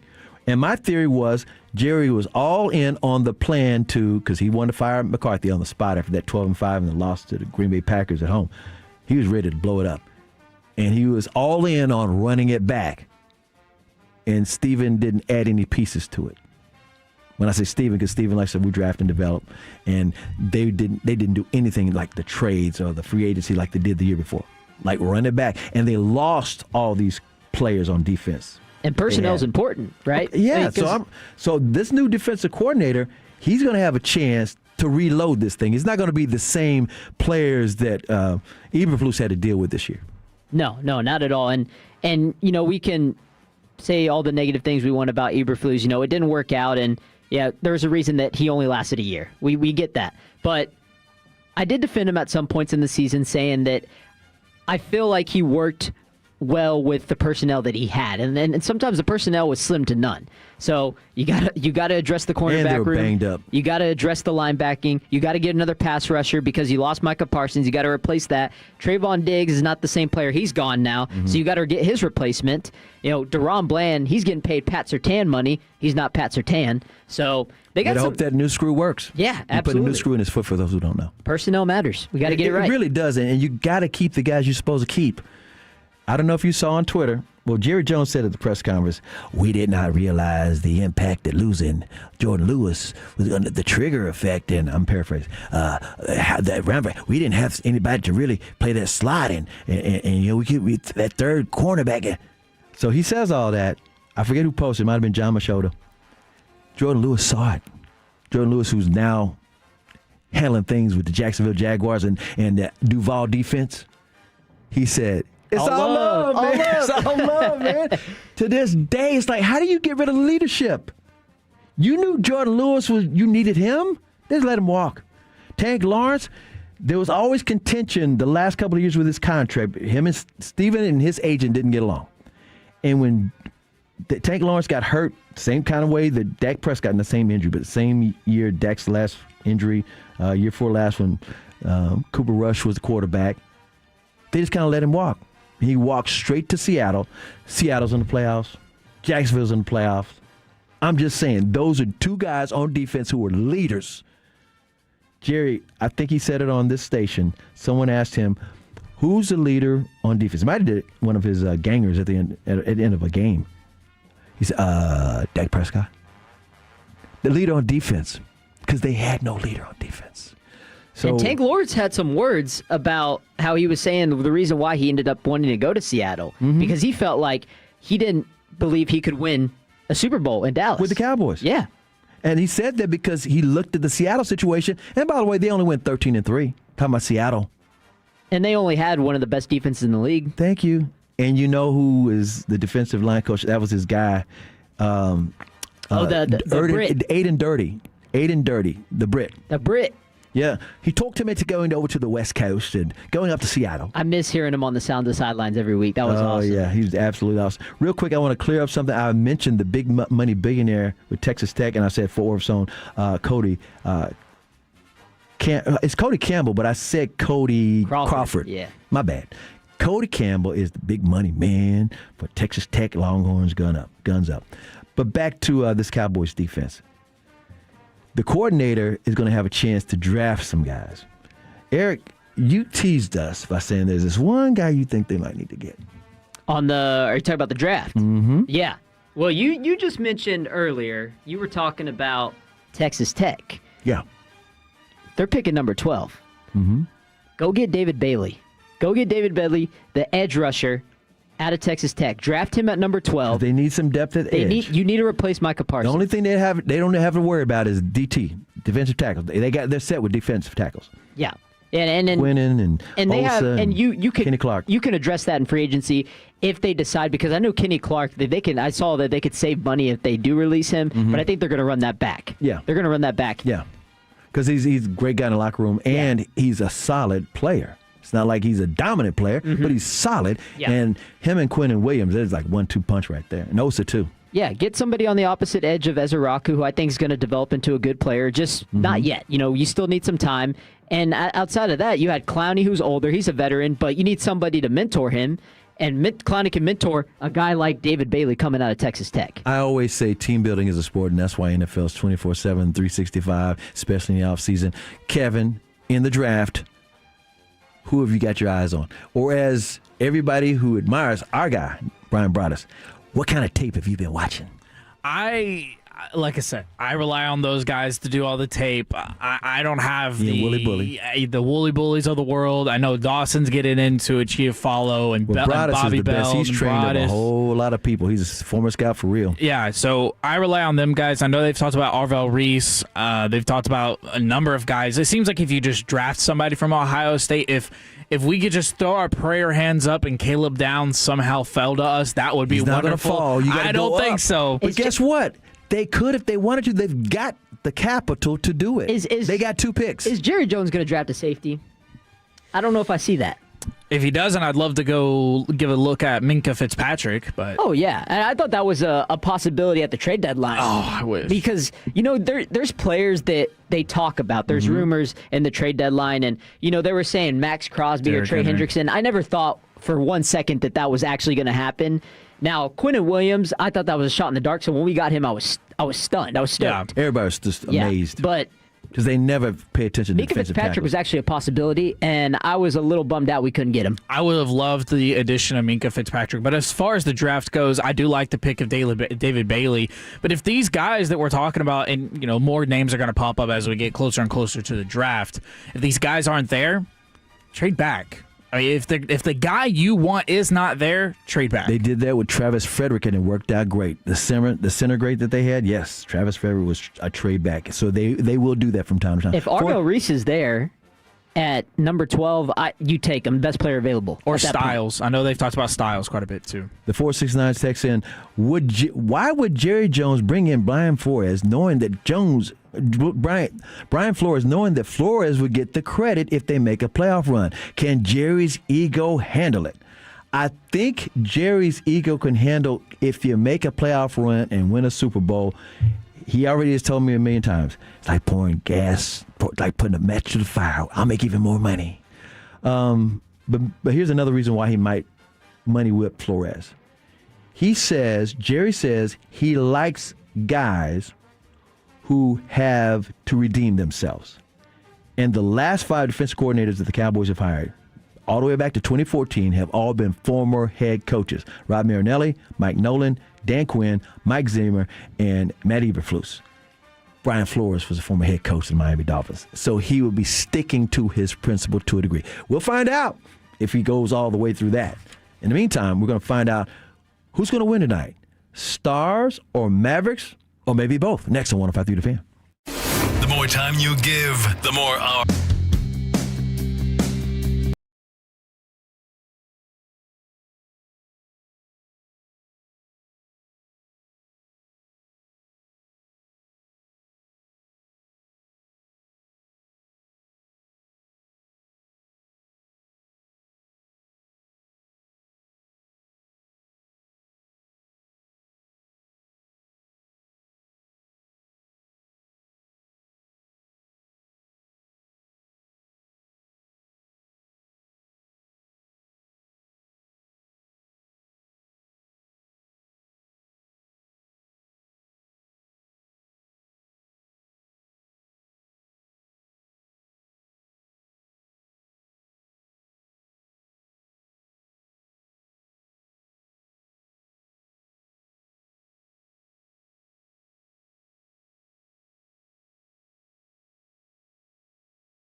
We're back, 105.3 The Fan. Chris Arnold, our newest fan phenom, Eric Casares, and in the Pimp Cup, Kevin Khaki Kev Walker. We are here with you and you and you all the way through 5 o'clock at home of the Cowboys, home of the Rangers. And we're going to talk some Stars and Mavericks. And coming up next, we'll also talk about, how about those Khakis kicks? And I've teased it like this, and Kevin, I hope you don't mind. Everybody's seen the commercial, what's in your wallet? Well, I ask, what's on your feet? And the only reason I do that, Kevin, is when you do that, when you ask people what they're wearing, you always start in this room, I kid you not, the fan text, Eric, just explodes. Everybody is always talking about the shoes they have on, what kind of shoes they're wearing. So it's just really cool. I always like that being a subplot of your Khakis Kicks. It's one of my highlights when I listen to Khakis Kicks. I might have to change it then, because normally I roll with WWW, what we wearing. Mm-hmm. So that's normally what I say. So I might have to switch it up. Yeah, you never know. You can do both. Mix it up. Well, I also got to get a couple of updates, because we got some NFL games coming up this afternoon. We're going to update you on those as well. But SMU is playing Duke in basketball right now. Number 24, SMU is taking on number 6, Duke. And right now, in the second half, SMU's got 36 points, but Duke has 47. How's our boy Cameron Boozer doing? Can't tell you yet. I can look it up. You want to look for that? You're looking for that draft. Maybe he's available, right? I can tell you right now, Cameron Boozer has got 9 points. 9 points, 4 rebounds, and 1 foul. Hey, bring all the Duke players over here. You got Cooper Flagg. Why not? You know Cooper Flagg's keeping up with this game. Oh, yeah. And so is Kyrie Irving. And so is Derek Lively II, wherever he is after his surgery. That leads us to this Mavericks game. The Mavericks are taking on the Chicago Bulls tonight. The Mavericks taking on the Bulls without Anthony Davis. Anthony Davis is from Chicago. He loves playing in his hometown, but his left hand won't allow it. His left hand, the initial prognosis is without surgery, he's out for a couple of months because of some ligament damage. If she's going to get some other opinions, of course. Whether he has a surgery or not, we don't know. But it does basically, in my mind, table trade talks for now. At least until he's back to play or is available, because there's no value for him right now. We're going to get into that a little bit later in the show. But just be aware, it doesn't mean like he'll never be traded. And it doesn't mean like the Mavericks are screwed. I think the Mavericks were always contemplating, well, maybe we might wait till the summertime anyway. Don't think that's not impossible. But also, for those who like to look at the draft, and by the way, the NBA draft is completely different than the NFL draft. In the NFL draft, just to remind people who love to overvalue draft picks, because team building is a sport. And sometimes, I'd rather have the picks. They just say that to be in the game. Or be in a conversation. You may be talking to your friends, and then some guy goes, I'd rather just have the picks. By the way, the latest update on AD, he was seen at the shoot-around with a sling on. The sling. Yeah. Man, that's too bad for him. But back to these picks. The NFL draft is your record determines how high your pick is. If you have the worst record in the league, you get the number 1 pick. In the NBA, it's a lottery. And up until the Mavericks got Cooper Flagg, they had never, there was only 3 teams, they had never, ever, as long as the lottery had been invented, moved up. Ever. The other 2 teams are Utah and Miami. Those 3 had never moved up like 1 spot. Even when they got Jason Kidd and Jamal Mashburn and Jim Jackson, they didn't move up. And none of those guys were the overall number 1 pick, even though the Mavericks had the worst record. They were looking for Shaq. Couldn't get him. So I can go down. So in other words, even though the odds are astronomical on ping pong balls anyway, if you got a really good record, the Mavericks were one of 3 teams that just had buzzard luck up until Cooper Flagg. So maybe the luck has changed, but at the same time, whenever people are saying tank, I always kind of shake my head, because it never would apply to work for the Dallas Mavericks. Just look up their history. And some teams just get unlucky in the lottery too. I mean, it's luck, like we talked about. And I remember in 2019, everybody was talking about New York Knicks. They're gonna get number 1. They're gonna get Zion. Didn't get Zion. Nope. He wound up going to New Orleans right after Anthony Davis wound up with the Lakers. By the way, sometimes the number 1 pick is not a generational talent like a Cooper Flagg or a Wemby. Like the year before Cooper Flagg, The kid, the Atlanta Hawks had the number 1 pick. How'd that go for him? What's his name? Richard? Ricochet. Yeah. Ricochet. He's Kind not of funky to say. And he's good, but he's not great. He's not a number 1 pick kind of a guy, but that's who was available. So, and you're talking about players from around the world. So that's why you just got to be careful when you just say, oh, the picks. You have no idea who the picks might be and if the picks will be worth it and if it's not who you thought it was going to be. I can go, everybody can tell you about the bust. And this applies to the NFL as well. So I always raise an eyebrow when somebody says, I'd rather have the picks. And you don't know who the picks may be. And you want to know why? The good indicator of that is, we're going to talk about Trae Young later. Trae and Luka, how many first-round picks involved? None. But you look at Mikal Bridges and Rudy Gobert, 10 combined? Yeah, it's crazy. It's crazy what teams will do to get what they want. SMU's closed the gap a little bit. Is now 50-40. This game is by the way, being played in Cameron Arena over North Carolina. But back to the Dallas Mavericks. They got a game against the Chicago Bulls. The Mavs record. By the way, the Mavericks are trying to. They're trying to win this road trip. It's a 3-game road trip. They wound up splitting because they lost the other night. Another close game. These clutch games go down to 5 minutes, within 5 points. And by the way, in Utah, in that Cooper Flag is just unbelievable. He showed up again big, and we're gonna get into some of his numbers as well. But he plays well against Utah, and they lost that game at the end. For the Mavericks and the Bulls, the Bulls game, by the way, it's 8:00 tonight in Chicago. The Bulls are decent. They're sitting at the number 10 spot for themselves right now, and of course they're going to try to do something. They're kind of mad because they had a game the other night that was postponed because there was condensation on the floor. Yeah, against Miami. That was weird, huh? Yeah, they canceled the game. It actually happened to the Mavericks back in the 1990s, but it was a preseason game. They were playing the Sixers, and when the players went out to warm up, they started falling and slipping. And Norm Saunders was GM. He said, we got to cancel this game. And the number one reason why is because these players get hurt on a preseason game. Guess why there was condensation? The Dallas Stars had just moved to town, and they weren't used to at Reunion Arena the hockey ice being underneath the hardwood floors. And they had to fix that. Chicago ain't got no excuses. Speaking of hockey, Dallas Stars in action tonight. They are playing at San Jose. San Jose is an okie dokie team. They're trying to get good, do the rankings, so to speak. They're not that good. The Dallas Stars are one of the best teams in the league, in all of hockey. They've been so for a couple of years. This year, to show you how good they are. When they played Washington on Wednesday, they snapped a 6-game losing streak. They had a 4-game losing streak in October. Other than that, they've only lost 7 times, and never consecutively. You see where I'm going with this? They don't lose in a row. And their record is 26-10-8. Not bad. Jason Robertson, who should have been on the Team USA, didn't get Team USA.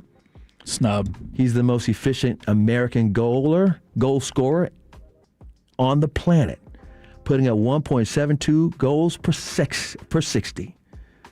I'm just saying, he's that good, and he got overlooked. And I'm thinking that because, in the playoffs, he doesn't look that good in the playoffs. And he's young. I think that's the only reason why he's not a playoff performer when they need him. I think things might change this year. But the Stars, in the power rankings, where do you think they would be? Let me give you the power rankings according to The Athletic that just came out today. Who do you think is the number 1 team in the NHL? Colorado Avalanche. Ding, ding, ding, ding, ding. 32-4-7. They're ridiculous. Yes. They've won 10 in a row for the second time. They've only lost 2 consecutive games regulation for the first time all year in January. I mean, this is just crazy. They're that good. They have 4 regulation losses. That's it. That's it. Who do you think's number 2? Tampa Bay. Ding, ding, ding, ding, ding, ding, ding, ding. 26-13-3. They started the season off crazy. They had lost 6 of the first 7 in October. But guess what? Choo! They went on a roll since then. How about they've outscored their opponents 39-22, 8-0-0. I mean, they're just sick. Who do you think's number 3? I think number 3 is the Minnesota Wild. They are number 4. Okay, so it's our Dallas Stars. Ding, ding, ding, ding, ding, ding. The Stars are number 3. The Wild are number 4. Who we are tied with at the moment. Exactly. Got the same record. By the way, Minnesota Wild and the Dallas Stars have something in common for those who don't know, who don't know hockey. Kevin, tell them. Well, they both have 60 points. No. I'm not talking about this season. I'm talking about franchises. Oh, yeah. Okay, you got me there. Minnesota North Stars is what we used to be. Yes, the Dallas Stars started out in Minnesota as the North Stars. Then they took their talents to Dallas and became the Stars. There you go. And for those who don't know as well, the Dallas Stars, like I said, moved down here from Minnesota with their North Stars. Just like the Kansas City Chiefs used to be the Dallas Texans. They played their football at the Cotton Bowl, and the Cowboys came along and they took their talents up to Kansas City. There's another basketball team that took their talents to another city that started in Dallas, and they were the Dallas. Do you know? There was a professional basketball team that took their talents to another city. We've done this before. Where they've won 5 championships. We've done this before. Do you know? The Spurs? Yes! The Dallas Chaparrals took their talents to San Antonio, got George Gervin, and started winning all these championships with Tim Duncan and David Robinson, Tony Parker, and Ginobili, and the rest is history. So there you go. A little Stars, little Mavs, and coming up next, we're going to get back to some more khakis kicks because we're talking about the shoe game next on 105.3 The Fan. I'm worth more. I'm worth more. You bet I'm worth more.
Q&A sessions, and much more. Tickets just $10 for kids, $20 for adults, and parking is free. For more information, go to rangers.com/fanfest. This segment is brought to you by Classic Chevrolet. If you're in the market to upgrade your vehicle, get to Classic Chevrolet in Grapevine. The back-to-back #1 Chevy dealership in the world. They've got more new Chevys than anyone, all priced to sell. Silverados, Tahoes, Blazers, Malibus, Equinox, and more. Visit ClassicChevrolet.com. This is Texas. This is Classic Chevrolet. Together, let's drive, relax, and enjoy the difference. Based on new Chevy registrations 2023 and 2024. Thanks, Kevin. As Kevin Walker in the Pimp Cup, also known as Khaki Kevin, for some strange reason. I am Chris Arnold, along with the newest fan phenom. His name is Eric Casares, and we are hanging out with you guys all the way until 5 o'clock this afternoon. Turn it on, leave it on. That's why you Tolo. 877-881-1053. That is the Franklin & Frankel Entry Attorneys text line. At the top of the hour, we're going to talk some football. How about all 14 NFL playoff teams are going to be ranked from least trusted to most trusted. All right? By the way, there's playoff action today and tonight. Those games will be, for those who don't know, it'll be the Rams and Carolina and Green Bay versus the Chicago Bears. We got a rematch and a grudge match. That's right. We got a rematch and a grudge match, and we'll keep you updated when those games tip off and all the whole 9 yards. We got you covered. Also, there was a little bit of activity that happened this afternoon that just came out about Harbaugh and the Titans. Kevin? Yeah, there might be a little bit of interest between the Titans and Harbaugh, and Harbaugh's going to spend the next couple of days looking at a couple of quarterbacks that will very much so play a factor in where he might go next. Who are the insiders talking about this?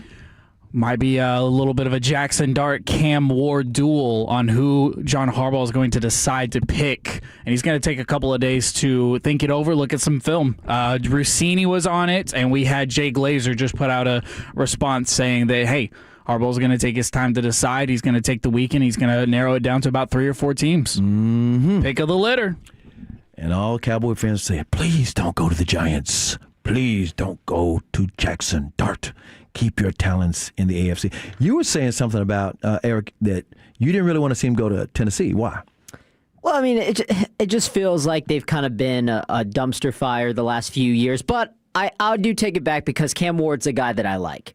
But you got to build the team. So if he's cool with coming in and restructuring the offensive line and everything else around Cam Ward, and it's okay to take some time, I'm all for it. So you think he should talk to Derrick Henry before he makes that move? Well, you know what's A.J. Brown? Well, you know what's interesting is... Or even Venables. I mean, Vrabel. Vrabel, yeah. Well, you know what's interesting is John Harbaugh stated that he is not going to even visit or interview with head coaches until after the wild card round. So I wonder if he's waiting, Chris, for maybe a team like Buffalo to open up. Oh, I'm telling you right now, if Buffalo opens up, that's where he should go. Yeah. Josh Allen in his prime? That's what I was saying at the top of the show, that there may be some jobs in danger this weekend, and they don't even know it yet. Yeah, well, I don't know if the Eagles have the guts to fire Sirianni. No shot. So I think it's Buffalo. Sirianni. I think it's Buffalo. Buffalo is don't let them get blown out. No. The first game, they're going to do that just like Harbaugh got Harbaugh'd. They'll make a move just to change the scenery, rearrange some furniture a little bit. And the Ravens wouldn't like that too. Oh yeah. Guess what? I teased this going in. I'm going to say it one more time. What's in your wallet? Well, better question is, what's on your feet? Times for Khakis Kicks.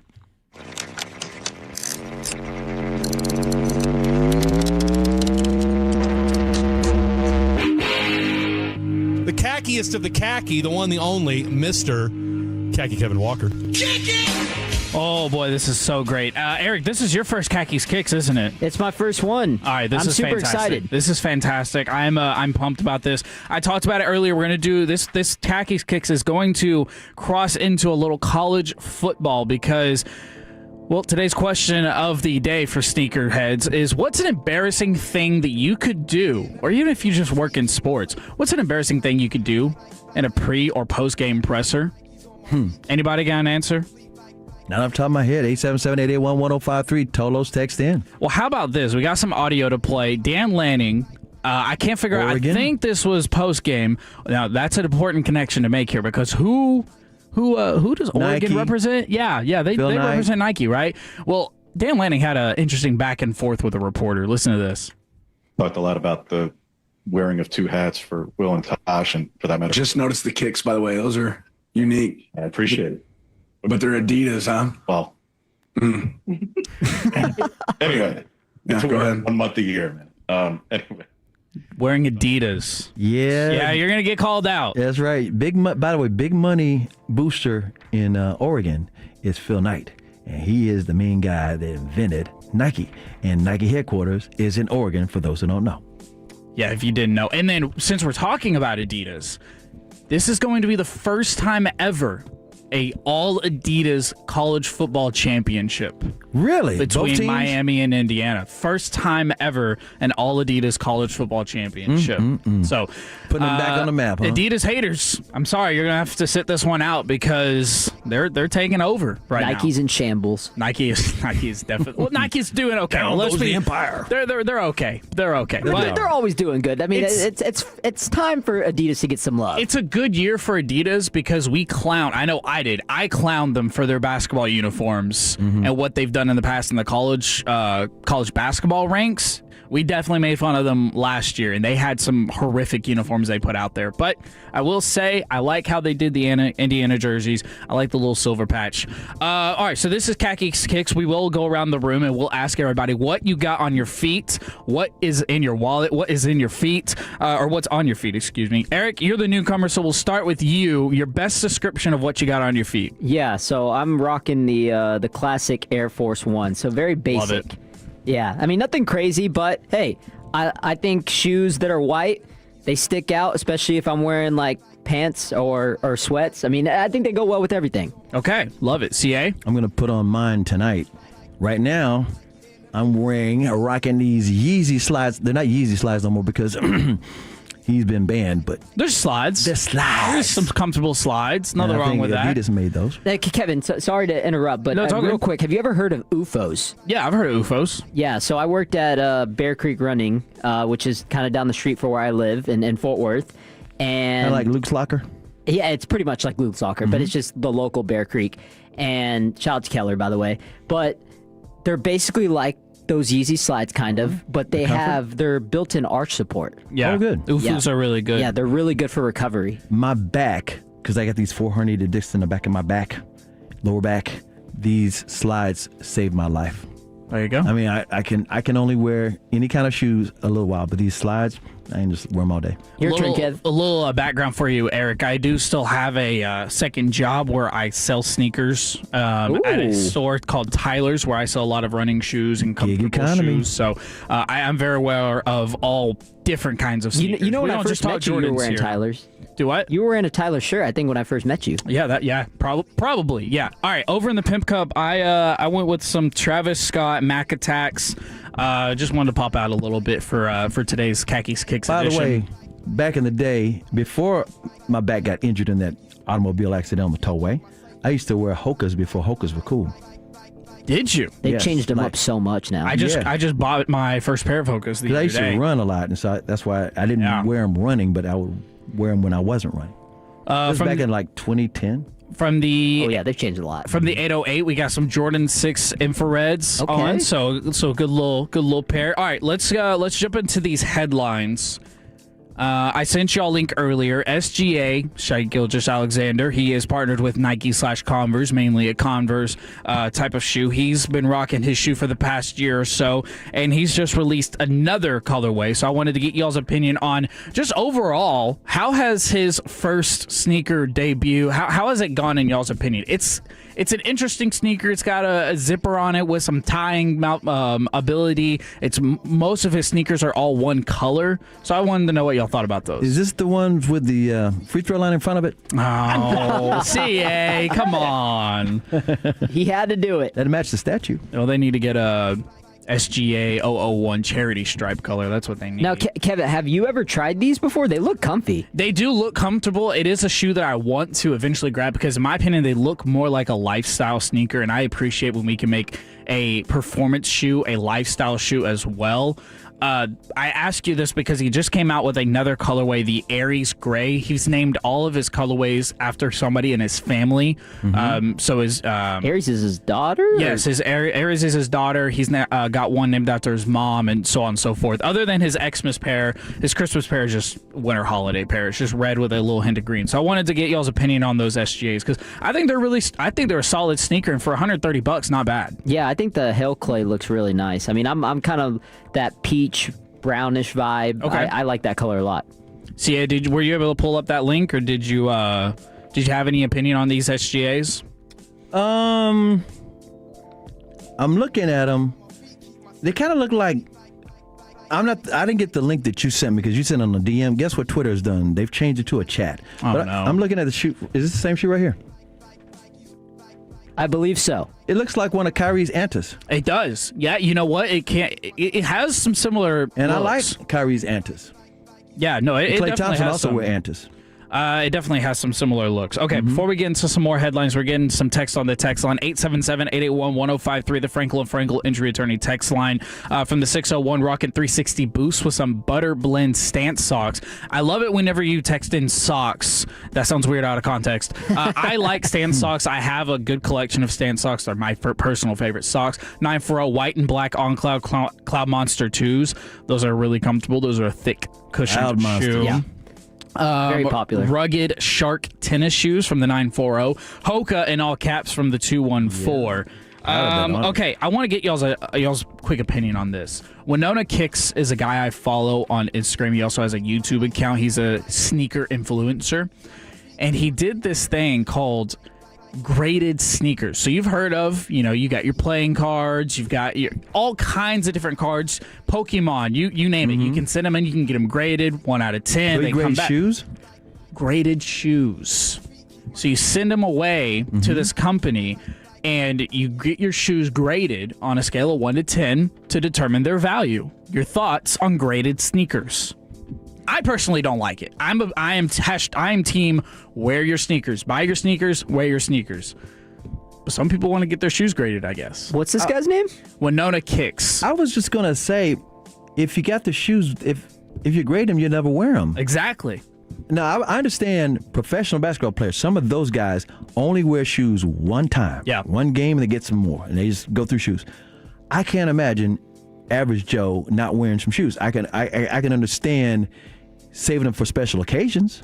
Right. Or making sure nobody scuffs them, but never wearing them just to get graded and then say, it's a collector's item. We'll keep these up in the shelf. Yeah.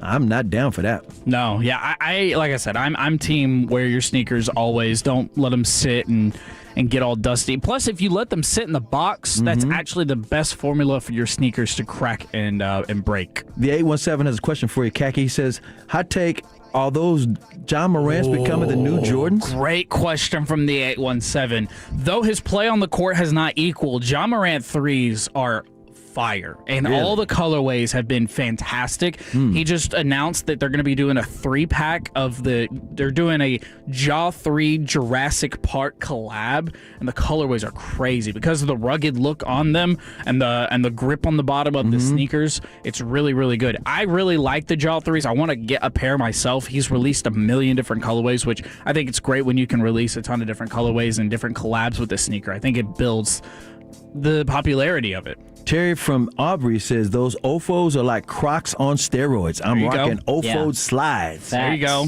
Shout out to Terry. There you go. All right, last thing, and then we'll get out of here. It's way past Christmas time at this point, fellas. But I saw this post from a couple of friends on Instagram, and they did a sneaker Santa, where they pick names, and you just like you do a secret Santa, and you buy your friend a pair of sneakers. You just don't know who's getting you sneakers, and then you pull the name and you buy them sneakers, and you're just exchanging sneakers all over. So Secret Santa Sneaker Edition, kind of expensive, but I thought it was a neat idea. So there you go. There's Kaki's Kicks. Good looking out, Kevin. Great stuff. Coming up next, we're going to talk about all 14 NFL playoff teams, who ranked from least trusted to most trusted, and Jerry Jones, the numbers you care about most, and the Cowboys power ranking in the NFL strength of schedule coming up next season. Next on 105.3 The Fan. Take us with you.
Good afternoon, Tolos. Chris Arnold, along with our newest fan phenom. His name is Eric Canary. How about Eric Caceres? Good to be here. Good to be here? Great to be here. How about Great that? to be here. That'll work. And in the Pip Cup on the ones and twos, we got Khaki Kevin Walker. We are here for you all the way till 5 o'clock. Let us know what you got going on a Saturday afternoon, a nice Saturday afternoon. Sun is shining all over the place. It's only going to be about 55 today. You know, in Texas, the high temperature doesn't get here till like 5 o'clock. But by the way, tomorrow's going to get a little bit warmer, 60 degrees all the rest of the week. Highs will be like 60, 64. Low temperatures in the mornings in the 30s, but not enough to freeze anything. You'll be all right. But if you got trees in your neighborhood, man, those leaves are just everywhere. Every which way you look. I have not seen the grass in my yard. It's not even yellow grass. It's just leaves everywhere. Everywhere. To find somebody to get those leaves. At the same time, we are here to talk a little about everything in the world of sports that you love to talk about, including the Cowboys, including the NFL playoffs, including the coaches carousel, including the playoff games, including we'll talk some Mavericks, some Stars, some NBA, some NHL. We'll even talk some college football because we're down to the U versus the Hoosiers. Can't wait for that. We've been updating for those who've been trying to keep up a little bit with the college basketball. SMU is currently playing Duke. SMU's number 24 in the nation. Duke is number 6. And I think we have a final score. I'm looking for his buffering. Oh, here it is. Oh, 2 minutes and it's 4 minutes and 46 seconds left to play in the game. And SMU's tightened this thing up at Cameron. Duke 69, Ponies 64. Uh-oh. Dun, dun, dun. Cooper Flag. Stop watching that game and focus on the Mavericks game tonight. Chicago tonight, 7 o'clock. Tonight, 7 o'clock. All right. In the NFL, we got some playoff games today. Those playoff games will feature, for those who aren't keeping up, you got the Packers and the Bears, and you also have the Rams and the Panthers. Ding, ding, ding, ding. And in a little less than 30 minutes, kicking off. Exactly. So we're going to keep you up with all of that. But right now, in particular, Eric, there are teams you trust and teams you don't trust. How about the teams you care about most or trust the most, or the teams that you least trust in these playoffs? Yeah, so we're going to go all 14. Yeah, we're going to go right down the list. We're going to go from 14 to 1. And remember, I just want to put a little disclaimer out for the people. We are not doing a power rankings. This is not the best team. If it was the best team, then you would go by probably the number 1 seed. Seattle and Broncos would be number 1 and 2. This is strictly based on who you trust the most to win a Super Bowl. Mm-hmm. And we're going to go down from least trusted to most. To win the whole damn thing. Exactly. Y'all ready to go? Let's do it. All right. Number 14. We'll start with number 14. The least you trust. We'll throw a guess out there. Well, Chris, we'll let you take it away. What's a guess? If you Carolina. Who'd you say? Carolina Panthers. Oh, I thought you said Atlanta. Carolina. They're not in here. They probably should have been. That little southern drawl because they're from southern South Carolina. They're North Carolina, but Carolina. Yeah, have you ever heard Xavier Legette talk? Mm-mm. Shoot. I mean, he's got a southern accent. Yes, no, it is Carolina. 8-9. I mean, how much can you really trust an 8-9 team? A horrible division. Bryce Young has been up and down. When he plays the Atlanta Falcons, he looks like prime Dan Marino. But outside of that, he's been very inconsistent. Now, it is interesting. They did beat the Rams a couple weeks ago in Carolina. No, they're always full of surprises. Yeah, they're full of surprises. They got a nice little team, but they're not going to be much higher than this. Who's next? Number 13. Number 13, I hate to say it, but it's the Pittsburgh Steelers. I mean, Mike Tomlin has not won a playoff game in 9 years. He hadn't had a quarterback since Big Ben. And, all the Tolos, they like to say I sound like I'm in high school. Well, that was the last time that Mike Tomlin won a playoff game. Shots fired, facts. Yeah, so that's all I'm saying. It's been that long. You think I sound young now? What did I sound then? Yeah, you put some bass in your voice? I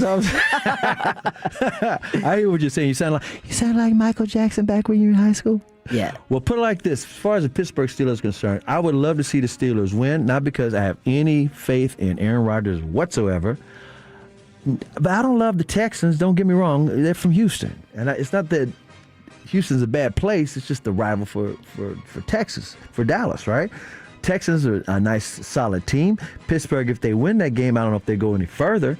Aaron Rodgers got some bonus money involved. Mike Tomlin, he's always impressed me that he's always been good and in the hunt, but just never done anything. They haven't won a playoff game since you were in high school, right? Yeah, 2017. Yep. It's a long time. Been a long time. Are you saying they're due or they're not going to ever? Well, I don't buy into this whole Monday Night Football nonsense. I don't know if you saw, but they haven't lost a Monday Night Football game in history, I don't think. And not under Tomlin, at least. And this game is on Monday Night Football. So the odds would say that the Steelers are going to win, and they're due. I disagree because I believe Houston is the team you don't want to play in the AFC. Okay, number 12. Number 12. This team would have been higher had they not been hit with the injury bug at the latter half of the season, but the Green Bay Packers at number 12. Oh, I was going to guess it. Number 12 is the Packers. Just give me next time on the number. You're going to 11, guess. Yeah, number 11. Give me the tease on this team was hit by the injuries, and then let me guess. Okay. Well, and Kevin I just want to point out before we get to number 11, you're not going to guess number 11 because it's an extremely hot take. Okay, so number 12 is the Green Bay Packers, but they're all banged up. They're all banged up, and you don't know if Jordan Love's even healthy enough, right? Mm-hmm. And they'll have no Micah. No Micah, no Tucker Kraft. You mean Trayvon Diggs isn't going to win a playoff game? Hey, I'm rooting for the guy. Hey, I said I have no ill will towards Trayvon Diggs. Either. He's one of my favorite players coming out of Alabama. Stoked we drafted him. He got better. I think he was an all-pro corner in 2022. That was the last time. Not anymore. Yep. He's long gone. But you know what? Packers fans, they're happy. They got him and Micah reunited in the 7-11 duo. If he goes in there and he gets a pick tonight, I'll be happy for him. Mm-hmm. I got no ill will towards him. Mm-hmm. Number 11 is somebody I'll never guess. You're not going to guess. Give me one little small clue.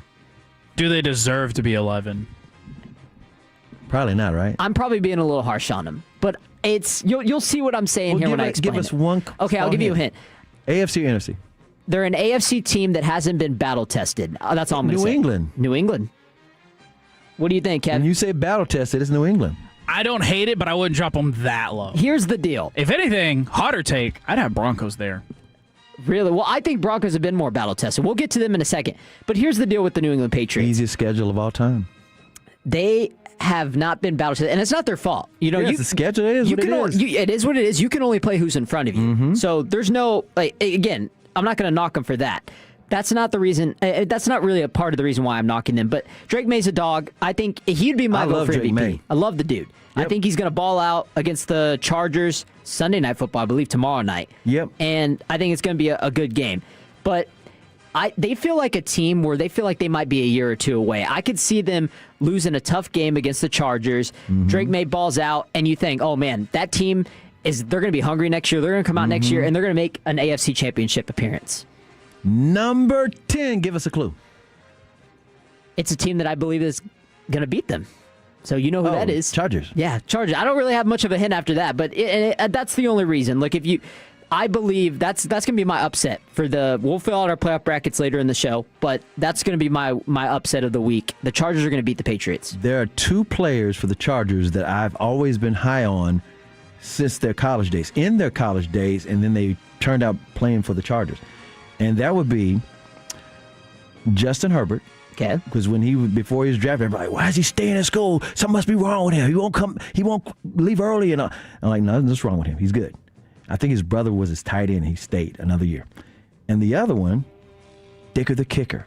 I went to OU, but Dicker the kicker at UT was the man. Lake Travis alumni, too. That's right, Lake Travis. And then he's making like $6 million. Shout out to him, yeah.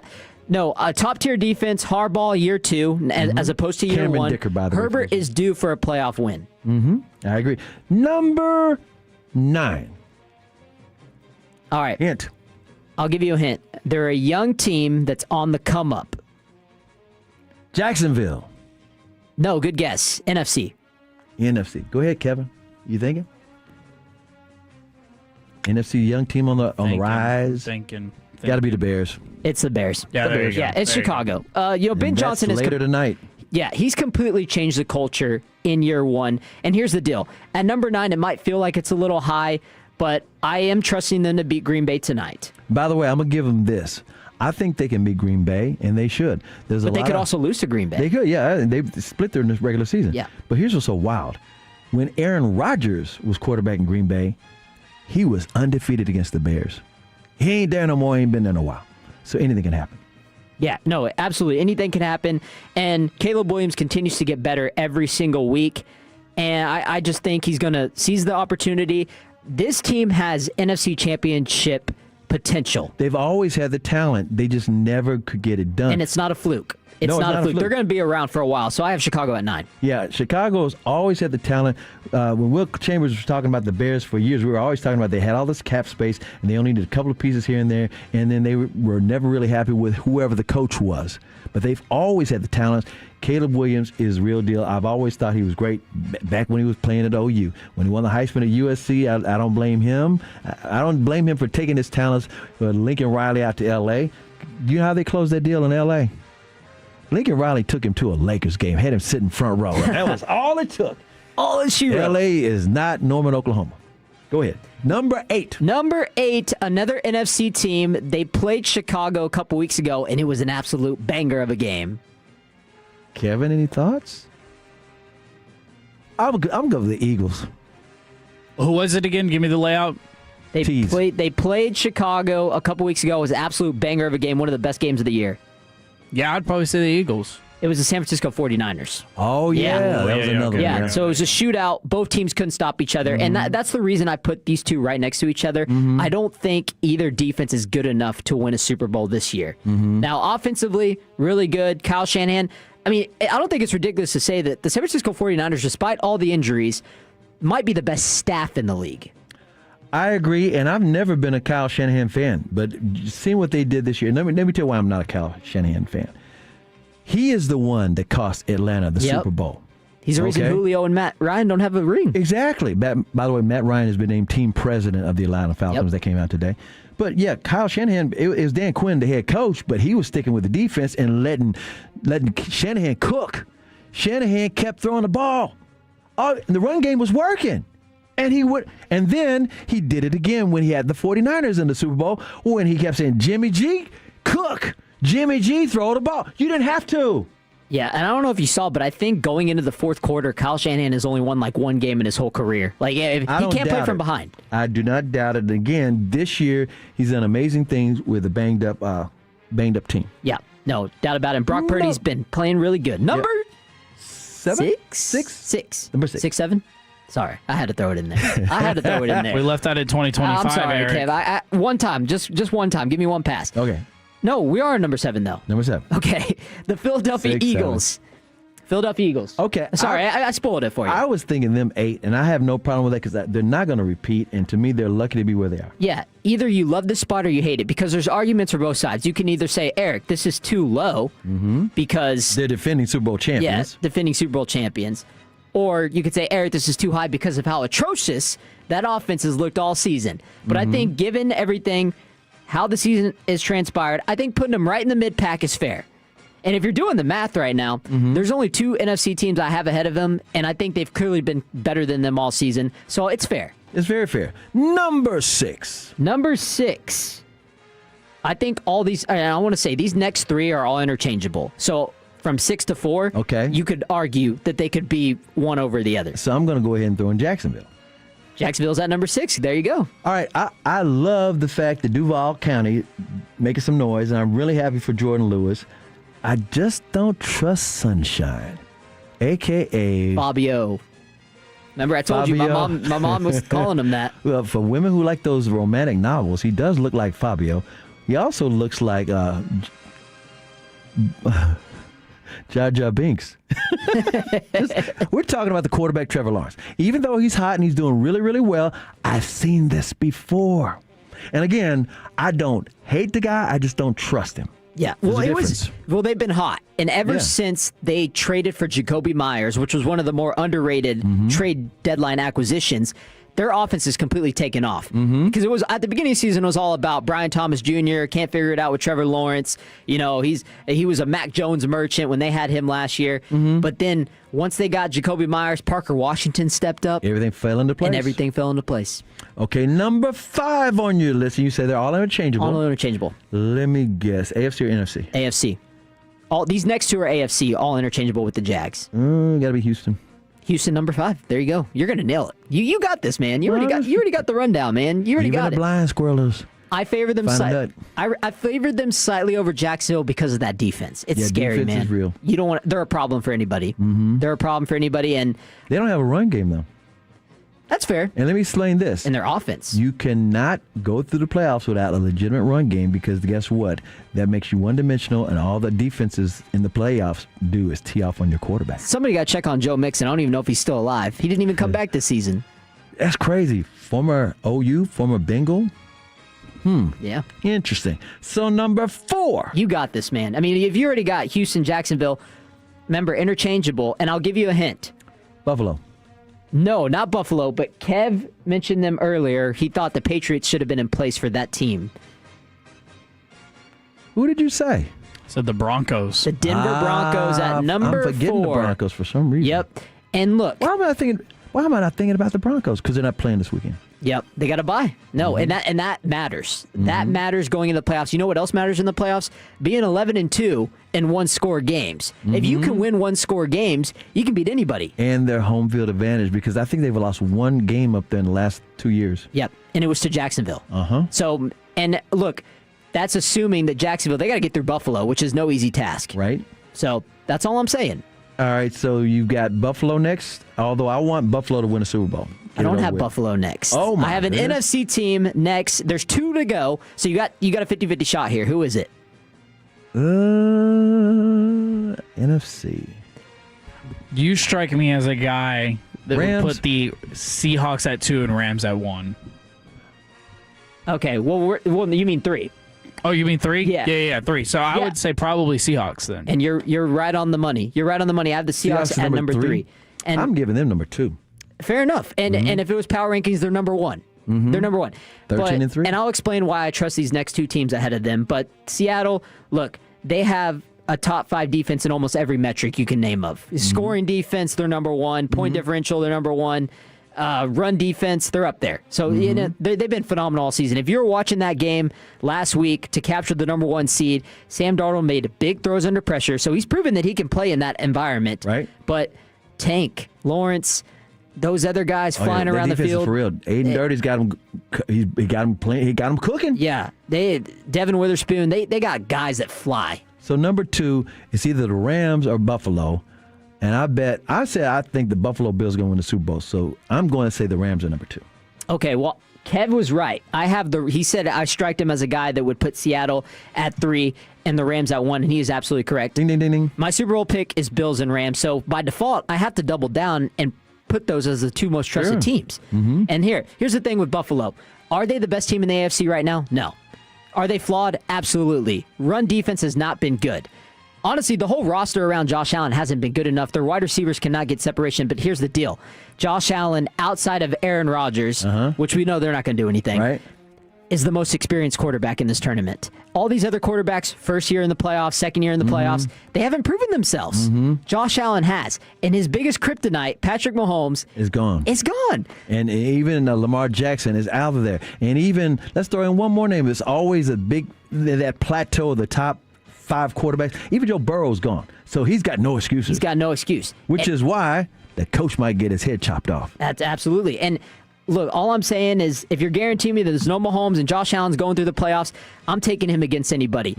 It's not going to be easy. They could absolutely lose to Jacksonville, and my playoff could get blown up. But Okay, I number trust them. 1, give us your breakdown on why the Rams are going to win it all. And by the way, shout out to Matthew Stafford, Highland Park. If he wins, he can might drop and do like Elway and quit. Because when this team is on, they have shown that they can beat literally anybody. They Yes. had a 16-point lead on Seattle. They choked it. They had an 18-point lead on the Eagles. They choked it.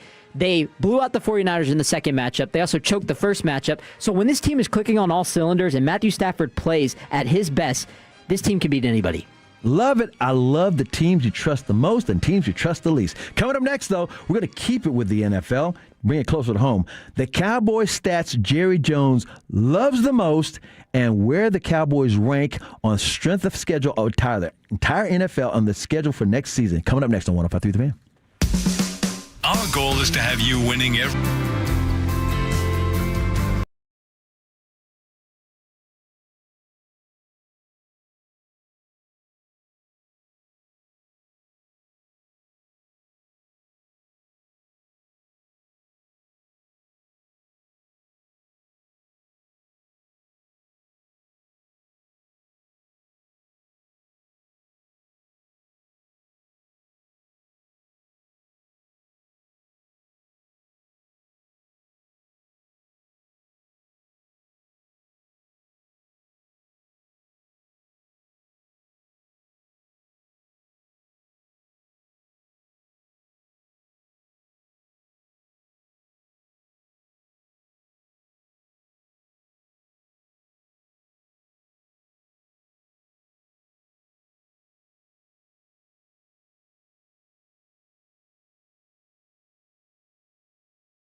To learn more. Sponsored by Pfizer. This segment is brought to you by the Frankels. If you've been injured in a car or truck wreck, call Frankel first, 214 or 817-333-3333. With Frankel and Frankel, there is never an out-of-pocket cost. They only get paid when you win. Frankel and Frankel, the go-to for car and truck wreck attorneys in Dallas. Thanks, Kevin. What are the numbers that Jerry Jones says he cares about most? Well, he wants wins, right? But does he really care about the wins as much as this next number we'll get into? Also, of the Cowboys' upcoming NFL strength of schedule, where are they?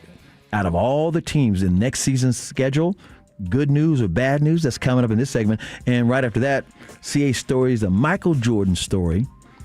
The time I visited Michael Jordan while he was playing baseball, in between the Chicago Bulls stints, playing a little baseball. I'm Chris Arnold, along with our newest fan phenom, Eric Caceres, and in the Pimp Cup, we got Khaki Kevin Walker. And of course, got you. All the Tolos, 877-881-1053 on a Saturday afternoon all the way to 5 o'clock. And I mentioned Jerry Jones and the numbers. There's a lot of fans who foolishly think that Jerry Jones only cares about the money. Well, he's a billionaire. He's got the most valuable franchise in the world. And at some point, he's got this big yacht that travels all over the world. He's got the plane. He's got the helicopter. He's got everything you need. At some point, you would think he'd want to win more than being rich. And I even asked Jerry about this several times over the years, and he's always told me the same thing. He wants to win. Remember, he wants to win a Super Bowl without Jimmy Johnson's fingerprints on it. Him and Jimmy are friends now, but back then when they got their divorce, it was all Jimmy's teams and everybody's giving Jimmy the credit. He now has said this to me a number of times, which is, Mr. Chris, do you realize if we won another Super Bowl, it'd be like it'd be like putting a match to a bunch of gasoline. Boom.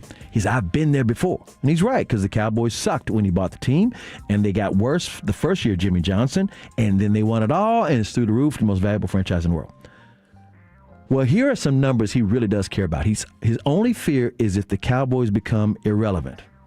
He's always said that. He said, I hate it when the fans are mad, but at least they care. And he wants to make sure that they at least care, being relevant. So guess what numbers I'm thinking about, Eric? That he cares about most, if it's not wins.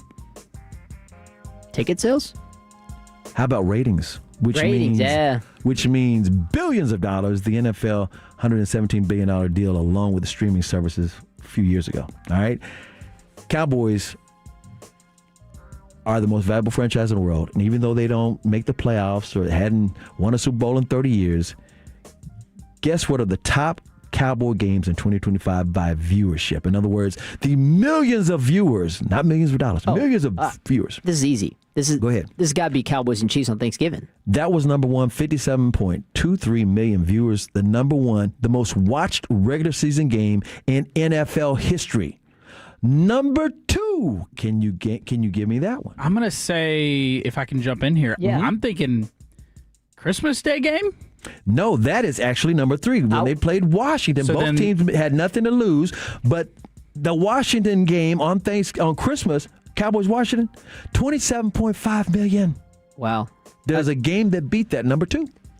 Is it the Lions game?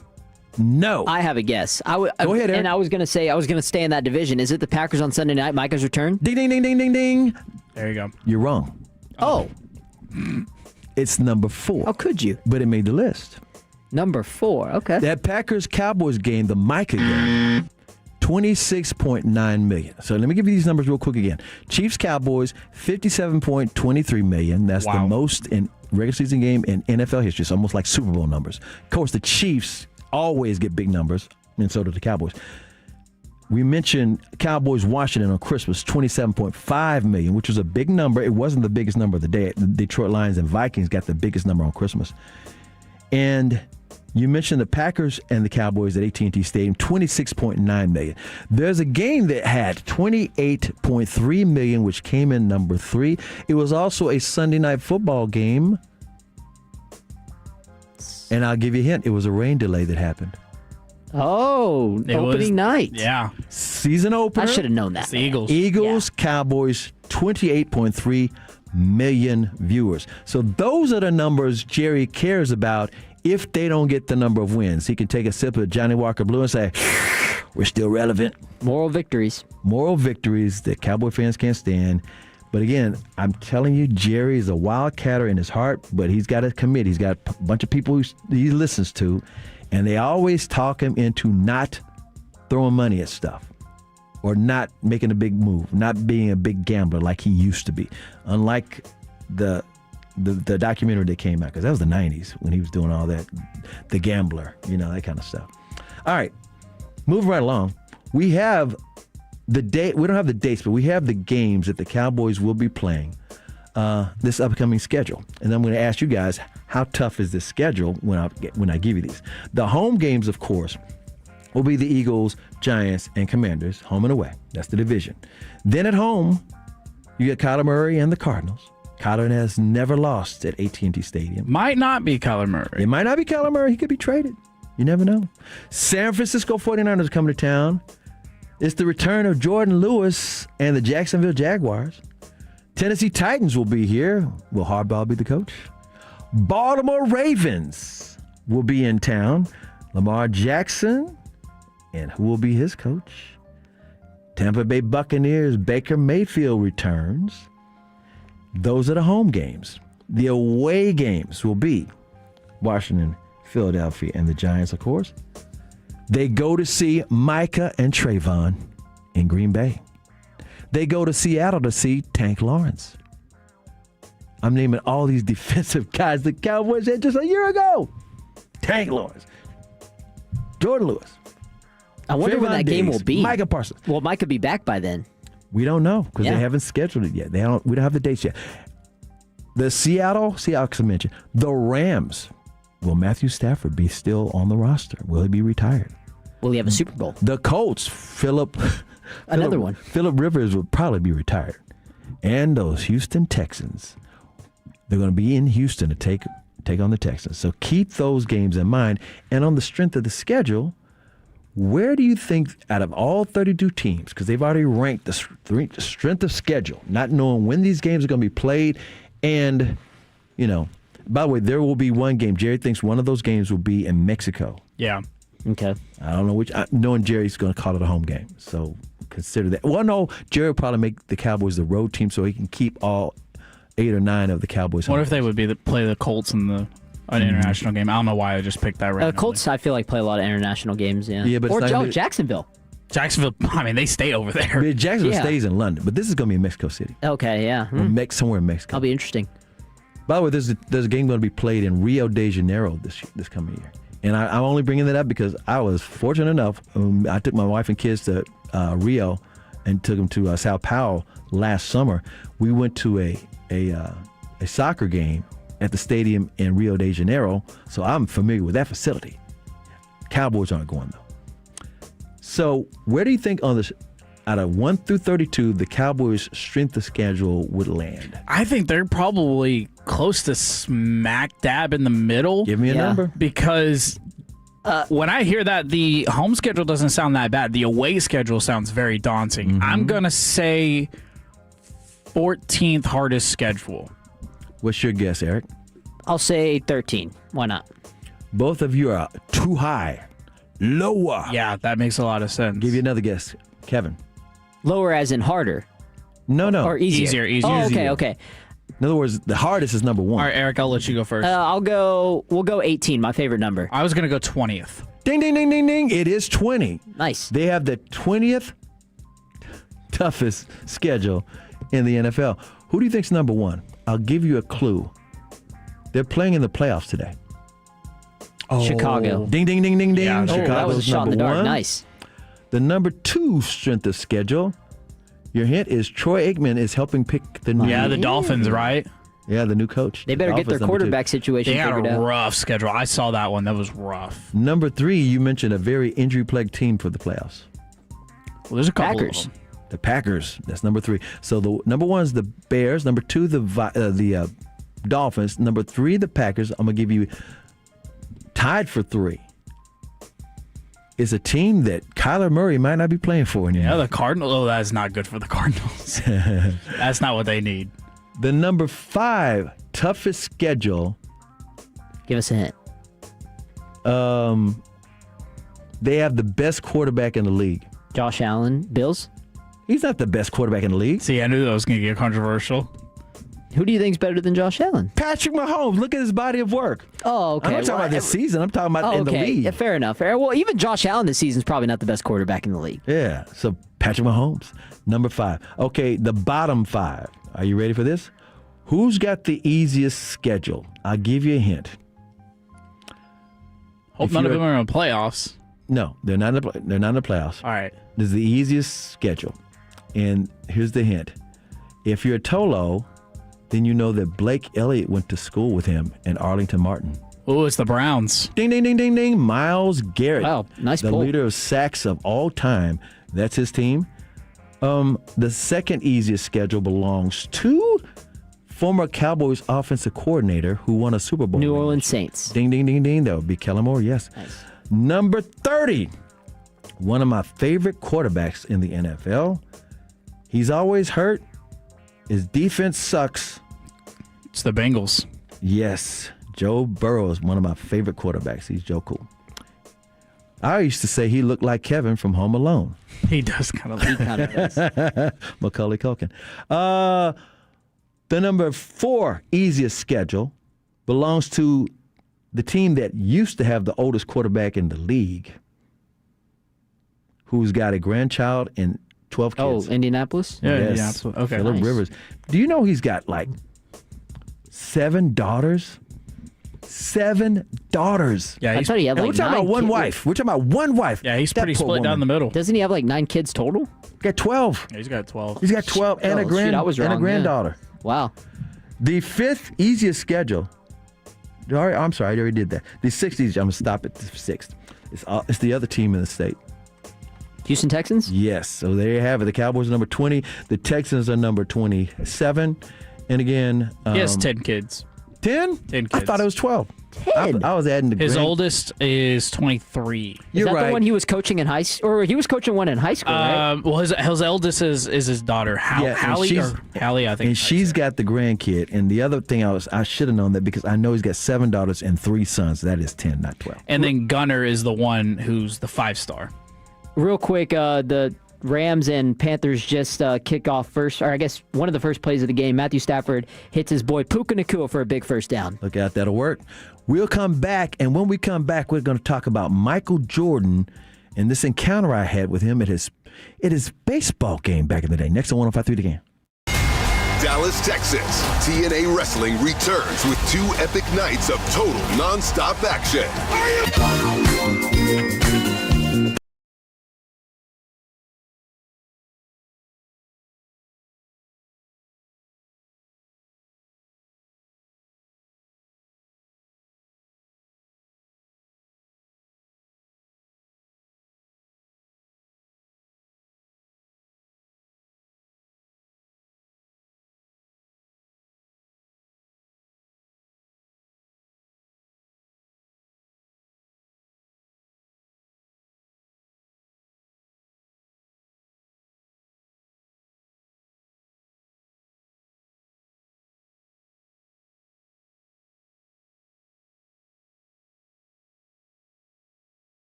your home of the Cowboys. 105.3 The Fan.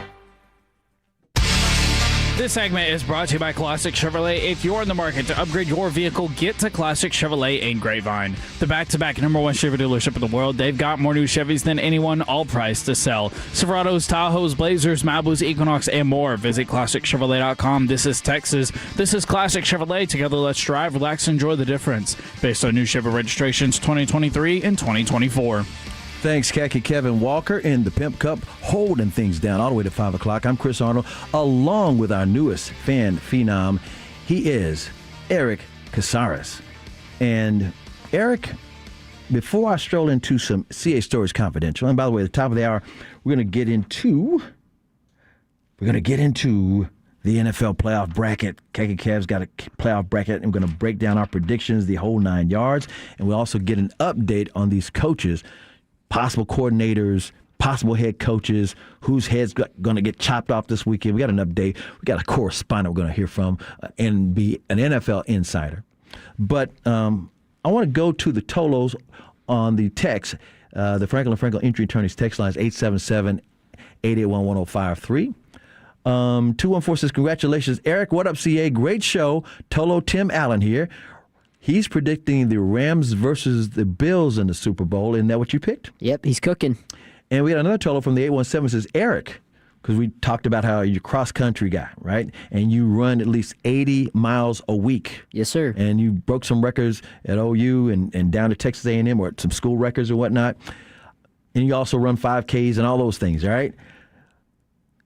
817 says, Eric, do you run listening to music or sports, or do you run in silence? Man, you're the phenom of preparation for the show. Keep running, Doc. Yeah, appreciate that. Yeah, I actually get that question a lot. And the answer to it is I listen to music quite a bit now. I didn't used to when I was in college because I was always with my teammates and, you know, we didn't ever have our music on. We were locked in. But now since I'm back home, training more often by myself, and I'm doing those long runs and workouts, I got to have music that keeps me going. All right. We got a Stars update in San Jose. They're up 2-0 over the Sharks right now, looking to win their second in a row. They are the number 3 team in the power rankings in the NHL. Go Stars. Okay, it's time for some CA Stories Confidential. And I always start out by thanking Kevin, thanking Eric, thanking for all the Tolos for allowing me to have a wonderful career and a very interesting life. And out of all these sports and entertaining things that I've done, way back in 1994, I actually got a chance to watch Michael Jordan play some baseball. So let me explain this. For those who don't know, Michael Jordan, he retired in the middle of his career. He won 3 in a row, did a 3-peat with the Bulls. I was at all 6 of his championships. And then he took a 2-year break, and then he won another 3-peat with the Bulls. And then he retired for a while. And then he played for the Wizards, which nobody wanted to see, but he says, for the love of the game, because he really still liked playing basketball. Well, back in 1994, when he retired to play baseball, the reason he played baseball, his father got murdered on the side of a road in North Carolina. And for those who think it's a conspiracy theory, oh, Michael Jordan was gambling so much and he didn't pay his bet and, you know, the mob got his debt. No. His father pulled over on the side of the road. Old people will do this sometimes. Oh, I can't make it all the way. I'm just taking a nap. This is late at night. And nobody knew his dad was missing because his parents had separated. His mom was in Chicago with Michael, hanging out, whatever, and he was in North Carolina, and he was, going from one town to the other, doing whatever, he's hanging out with his buddies or something. Pulled over on the side of the road. He got murdered by some teenagers who did not know who he was. And the reason we know this, and by the way, nobody knew his father was missing for like another day, and that's why they said, oh, it's conspiracy theory. They found his body in the river, and these teenagers, they kidnapped him. They killed him because he was asleep on the side of the road in his car. They stole his NBA championship ring and some other jewelry they was wearing, wedding ring, whatever. And they were wearing that ring at a house party. That's how they got busted. They didn't know whose ring it was, and they're in jail to this day. So, for those who don't know what happened, his dad always wanted Michael to play baseball. He played basketball in high school, got cut from the team because he wasn't that tall. And then he grew to 6'6", Same thing happened to Dennis Rodman down here in Dallas. He never played for South Oak Cliff. He went to South Oak Cliff. His sisters played for South Oak Cliff. Dennis got a growth spurt after he graduated from high school, playing down at Redbird Rec, and got recruited by a junior college in Oklahoma, and the rest is history. Michael Jordan grew taller in high school, wound up going to North Carolina. But back to the baseball thing. So he quit,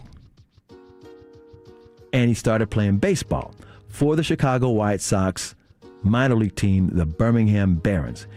When the Texas Rangers went to spring training, I've covered all these spring training locations that the Rangers always had. Pompano Beach, Florida at first. Then they went to Port Charlotte, Florida. Then they went to Surprise, Arizona. Back in the 90s, in the early 90s, late 80s, the Rangers spring training was in Florida at Port Charlotte. And I was covering the Rangers at Port Charlotte, and I said, you know what? The White Sox spring training is in Sarasota. I'm going to run up there and surprise Michael. Me and Michael, I'm not going to say we're like best friends, but he knows me and I know him. Hey, Chris, what's going on in Dallas, man? Whenever he sees me, just, hey, Chris, what's up? So, and I've, hung out with different places, different occasions. So I'm just going to go up there and, I got my press credential, go for all the spring training locations in Florida, go over there, and before the game, the Birmingham Barons game, by the way, what Michael did for the Barons, people don't know this, he got him a pimped out bus. Because ask Mike Bassick about this. When you're in the minor leagues, you bus from place to place, whatever. So he got them a pimped out bus. The least he could do. Highest paid player on the roster, right? So down there in Sarasota, I show up, go in the clubhouse. Mike's in there. He goes, hey, man, what you doing down here? I said, I'm covering Ranger Spring Training. I'm going to check out what you do. So we go down there. So I'm down there in the clubhouse, and there's a pool table in there, and the guys talking noise and trash and stuff, and Michael's just doing his thing. And he had a stack of T-shirts. He had a stack of Nike T-shirts in his locker. And so I was talking to him. I said, let me get this quick little interview with you and talk about some baseball, blah, blah, blah. So we talked some baseball. And then I asked him, I said, well, do you ever think you'll play in the NBA again? He said, that's not the plan. The plan is I'm going to play some baseball. My dad wanted me to do that. I always wanted to do it. I was pretty good in high school. I'm going to do it. And then he gave me the special edition Nike T-shirt, an Air Jordan T-shirt that had the Jumpman logo. It was a white T-shirt. Jumpman logo was red. And around the Jumpman logo is a baseball diamond in black. The bottom, home plate. Then you got first base, second base at the top of it. And third base on side. And back then, Air Jordan was just shoes and gear, but it was not like football gear or baseball gear. It was just basketball. So I got that. I still have it to this day. He gave me that, and then I watched him play. And the problem for him, this is why it was never going to work. Unfortunately for him, he was too damn tall.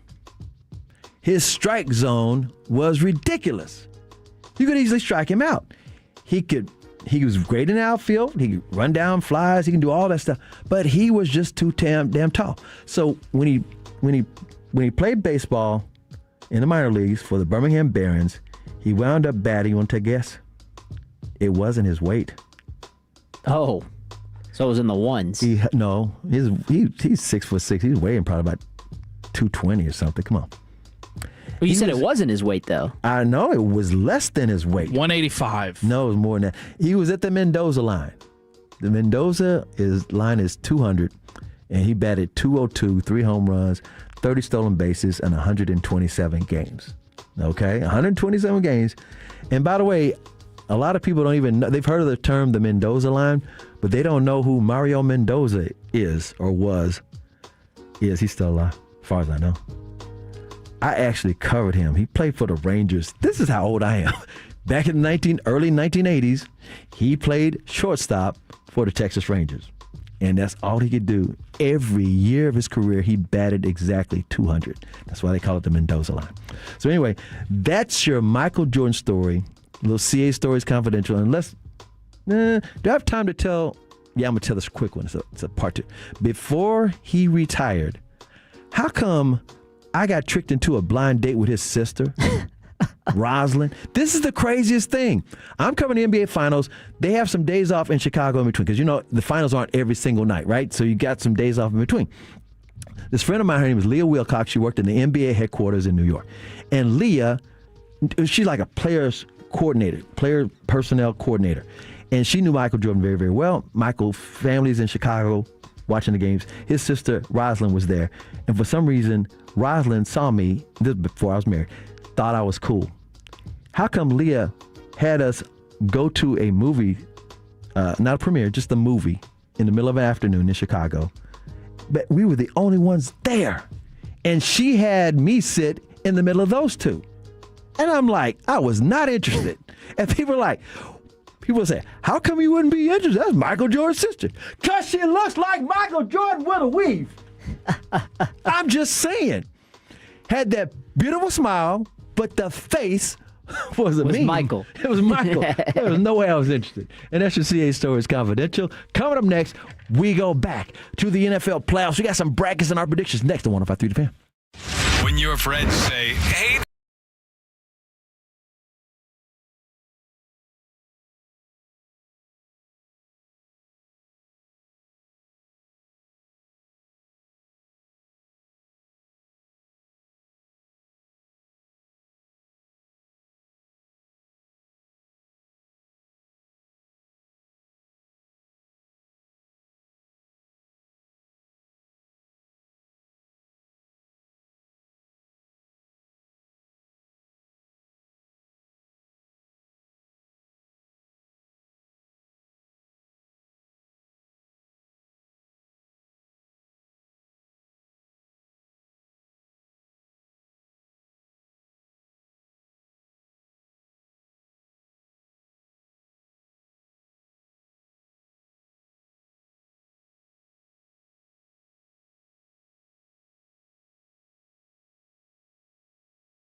krld-fm Leasing Studios. Thanks for turning it on and leaving it on. 105.3 The Fan. Ooh-wee! Final hour. This is 105.3 The Fan. I'm Chris Arnold, along with the newest fan phenom, Eric Casares, and the Pimp Cup. We got Khaki Kevin Walker, and we are here for you and you and you, live and local, all the way to 5 o'clock. We've been having a lot of fun this Saturday afternoon. Can't thank the Tolos enough for texting in. 877-881-1053. That's the Frankel & Frankel Injury Attorneys text line. In this last hour, we're going to get into the NFL playoffs. We got our brackets, and we also have our predictions. We're also going to talk about the NBA. AD, how long is he out? Cooper Flagg, his growth. Trae Young traded. Oklahoma City struggling. Do the Lakers have a Luka problem? That's coming up next. And we'll also wrap up the hour with the most unique college football championship game in history. We'll tell you why the U versus the Hoosiers is unique. That's coming up next. Before we get into our playoff brackets, give me a score real quick of the game that's playing right now. Yeah. Statement drive, 4 for Matthew Stafford, and they're up 7-0. It was Rams versus who? Rams versus Panthers. They went down the field, and they did it. All right. We've got a report from Jay Glazer, keeping up with all the coaches and all the different things around the NFL just for all the Tolos. I told you last week, right, Kurt? This is the craziest I could remember in a long time. All right, we're going to go through all these openings here. We're going to start with the New York Giants. This past week, in-person interviews. Raheem Morris, Antonio Pierce, Kevin Stefanski, Mike Kafka. Next up, they are trying to figure out Mike McCarthy, what day to bring him, Monday or Tuesday. I know they're interested also in John Harbaugh. And I'll have a Harbaugh update at the end of this. Tennessee Titans, they actually interviewed Kevin Stefanski today. I think it ended up about a half hour ago, finished up about a half hour ago. Again, last week I told you they're actually high up on a lot of these coaches' lists because they have a quarterback that like the GM down there as well. Talking about GMs, Miami Dolphins, they just hired their guy here yesterday, Eric Sullivan. Everybody thinks that means that, well, they're going to have to go out and get John Harbaugh. Let's pump the brakes on that. I will tell you this, though. Sullivan is tied with Mike McCarthy, Jeff Hafley as well, a guy like Vance Joseph, who's already been there with the Dolphins. And I know today, in about an hour, they're going to Zoom with Clint Kubiak, the offensive coordinator for the Seattle Seahawks, for that job. Atlanta Falcons, told you a couple weeks ago, Matt Ryan is going to join them in a high-profile position. Well, that is team president. They're going to hire their GM next and then go after the head coach. But the head coach they want to make sure that they keep their defense coordinator, Jeff Ulbrich, in that position. So they're talking to guys like Kevin Stefanski and also a guy like John Harbaugh, somebody you can keep that coordinator in. Same with the Cleveland Browns. They're being told, all candidates, that they want to keep Jim Schwartz in there as the defense coordinator. However, they did interview him for head coach Todd Monken, former Ravens offense coordinator. He is interviewing for them today as well. Arizona Cardinals, look, they've cast a wide net. Problem there with the Arizona Cardinals is the Kyler Murray contract. That Kyler Murray contract, it's going to put them in some serious cap liability issues for the next couple of years. Baltimore Ravens here, look, they've had a bunch of coaches. They've cast a wide net. Guys like Kevin Stefanski, they're going to cast a wide net, hoping that somebody will want to jump in there, obviously, with Lamar Jackson. Finally, Las Vegas Raiders. They had Clint Kubiak yesterday, Vance Joseph, Kevin Stefanski, Matt Nagy. They had them this past week as well. Everybody, though, is waiting up to see what happens with all these playoff teams today. And one last thing. I just got off the phone with John Harbaugh. He said every team has reached out, but he's not going to go and do that. He's going to narrow it down this weekend to about 3 or 4 teams and make his decision where he wants to go this week. Whew! Did you catch all of that? I did. Yes, I did. I caught a couple of things that the Cowboys, they better act quickly, or the guys that they might be interested in may be gone. I'm talking about for defensive coordinator. Schwartz might be wind up staying with Cleveland. I could go down the list. The Denver guy, everybody likes him. We're going to find out. All I know is very, very interesting. And the Cowboys' job is right there to be had. Would you guys be interested in Raheem Morris? As DC? Mm-hmm. I would at least be interested in an interview. Yeah. Atlanta. See what he's got. All I know is they need to go ahead and do this as quickly as possible, not like last year when they didn't interview Shoddy and talk to anybody else but Shoddy until everybody had already done what we wanted to do and all the coaches' jobs were taken. With that being said, the games are going on. You mentioned the Rams are up right now 7-0. We've got the playoff brackets. One game has already started. Khaki Kevin Walker, let's talk about these brackets and our predictions. All right, gentlemen, now is the time. Whatever you write down on this piece of paper that we have printed out right here is solidified. It is final. You cannot go back on it. So whatever you write down here in this 4 o'clock segment is cemented in history. Okay. Do y'all understand that is the weight that these decisions hold? All the pressure. With that being said, we do need to make a pick for Carolina Rams. As it is in the first quarter, it's still fresh. We can still pick. I have a feeling we're all going to lean one way, but CA, we'll start with you, and we are going to start with the NFC. We'll do that side of the bracket, then we'll toss to the AFC wildcard side. I'm going to go out on a limb and pick the Rams. Stafford's going to retire after winning the Super Bowl if they win it. Oh, I like that. Eric? Yeah, no, Rams take care of business. I think will blow them out. Okay, fair enough. I also have the Rams. So, and they'll play Seattle in the next round. Yes, they will play the Seattle. If they win, they'll play number 1 Seattle. We'll get to the divisional round next. All right, wild card staying in the NFC. Philadelphia, San Francisco, number 3 versus number 6. What are we thinking, guys? What are we thinking? Give me the often injured 49ers because the Eagles, I like it. I don't know if they can go this far again. Not this year. The Eagles feel like they're a team where they're not going to lose in the first round, but they're also not going to win the Super Bowl and repeat. I think they take care of business this week, and then after that, we'll get there. But I got the Eagles. Okay. It sucks that the Niners lost going into the playoffs because they could have had home field advantage the entire way through. Now they got to go travel to Philly, but I do like the 49ers. I think they're going to continue to get better, and if they win this week, they'll have a chance to bring back Fred Warner. That is huge. And then the game tonight, it is on Amazon Prime for those that want to watch it. Chicago and Green Bay. Who you got there, CA? There you go. The Bears. Yeah, I like the Bears as well. I think it's going to come down to the very end, though. Yeah, that's their whole season. Every game has come down to the end. That'd be fun. I hope that game is just absolutely what you want it to be for the Packers and the Bears. I also have the Bears. All right, Does Trayvon Diggs get burned in this game by Caleb Williams? Yeah, for sure. Does he get toasted? They have to put him in they roll him around the ground because he's burned up. Oh, yeah. Stop, drop, and roll with Trayvon Diggs. Well, Kev, real quick. He's injured. If San Francisco wins like y'all predicted, that means they would go to Seattle because they're the next lowest seed. Unless Green Bay won. I'm picking the Bears. Yeah, so so the Bears are beating Green Bay, so that means San Francisco, you'll have them over Philly. They would technically go to Seattle in the second round because of the lower seeded. And then the Rams would go to San Francisco. Or they'd go to they would go to Chicago. I'm trying to follow you. Yeah, because this isn't aligning up with the bracket that I have. Are you saying the bracket's wrong? Where did you get your bracket? Are you saying the bracket's wrong, Eric? Well, the bracket's not wrong, but it doesn't, I guess, give you the wiggle room for tiebreakers? Yeah, well, it's not necessarily tiebreakers, it's just lower seed. Well, that's what it is. A lower seed. Okay. So, all right, so then we'll keep that in mind as we go along then. All right, so let's go over to the AFC wild card. Number 1 seed is Denver. We'll start with Pittsburgh and Houston. CA? Pittsburgh. Only because I have no love for Houston. I'm going Houston. That defense is too real. I like Houston as well. I really like their defense. I think the only thing that scares me about Houston is their win streak, and it's going to be really hard to call on a team to win. If they were to go all the way, I think it'd be 11 or 12 games at this point in a row, which would be really crazy. I mean, the Jags are kind of in the same position, but I like the Texans.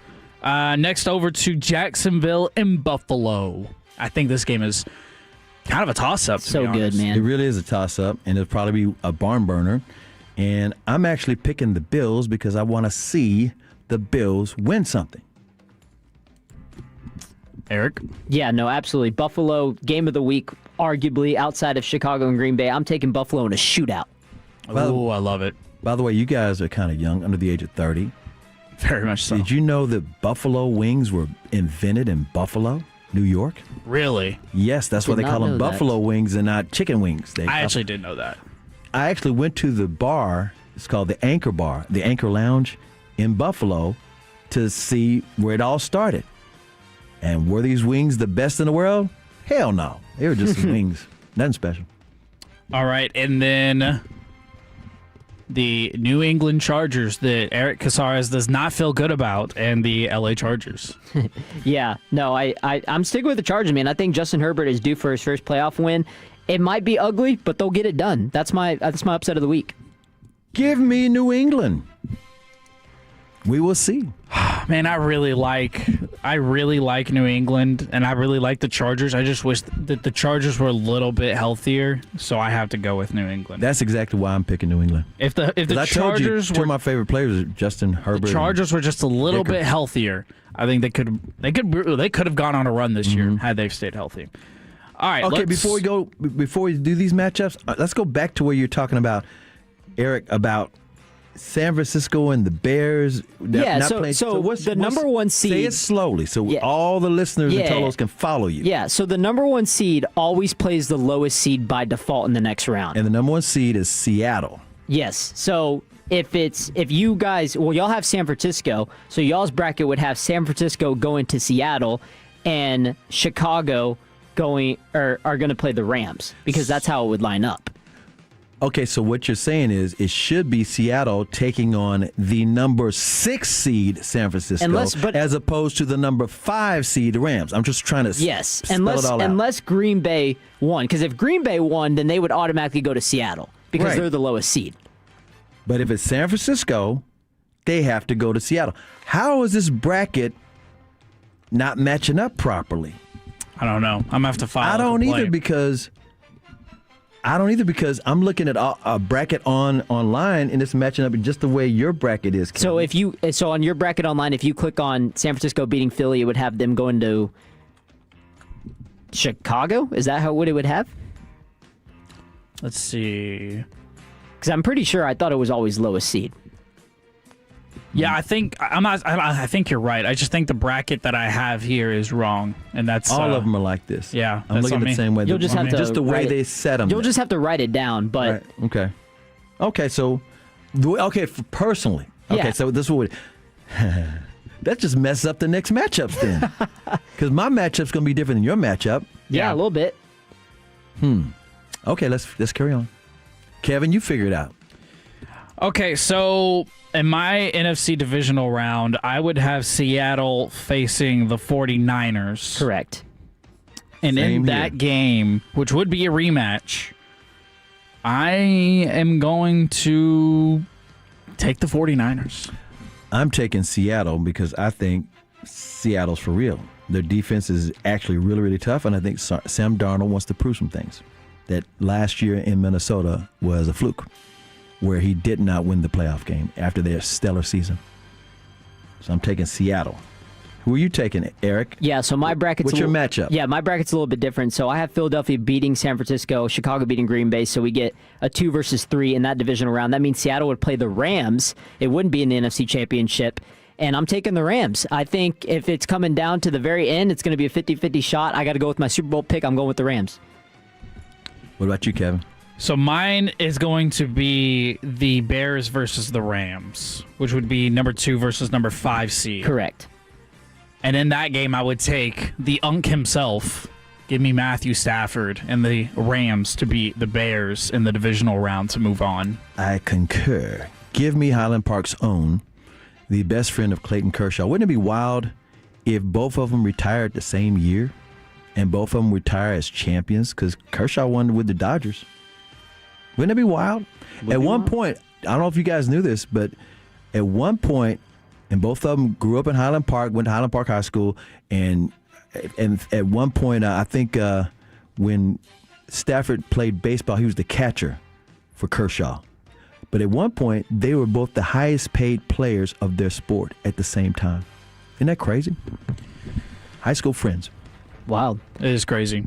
All right, y'all ready for the AFC picture? Well, real quick, I guess I didn't make mine because my bracket was a little bit different. I have Chicago upsetting Philly. I don't know if it would be an upset. I guess a 2 versus 3. But Chicago, they ran 230 rushing yards on them last matchup. I think Chicago, I said, hey, NFC Championship potential, they're going to do it. All right. I'm starting to catch a little bit of a rhythm here from Eric on who he's going for in the playoffs. All right, jumping over to the AFC divisional round, I have number 1 Denver versus the Bills at number 6, the 6-seeded Bills. So I've got Denver and the Bills. I'm going to take the Buffalo Bills. CA? I've got Denver versus Pittsburgh. Denver's number 1, Pittsburgh's number 4, and I've got Denver. Yeah, I have Denver versus the Chargers because I have the Chargers as number 7 upsetting New England. I think this is where it ends for Harbaugh and this Herbert team. I got the Broncos. Okay. By the way, the 360 says you guys are going to get a glimpse of the real Philadelphia Eagle offense this week. They've been keeping it under the wraps all season. Man, they better hope so. They better hope so. We'll see.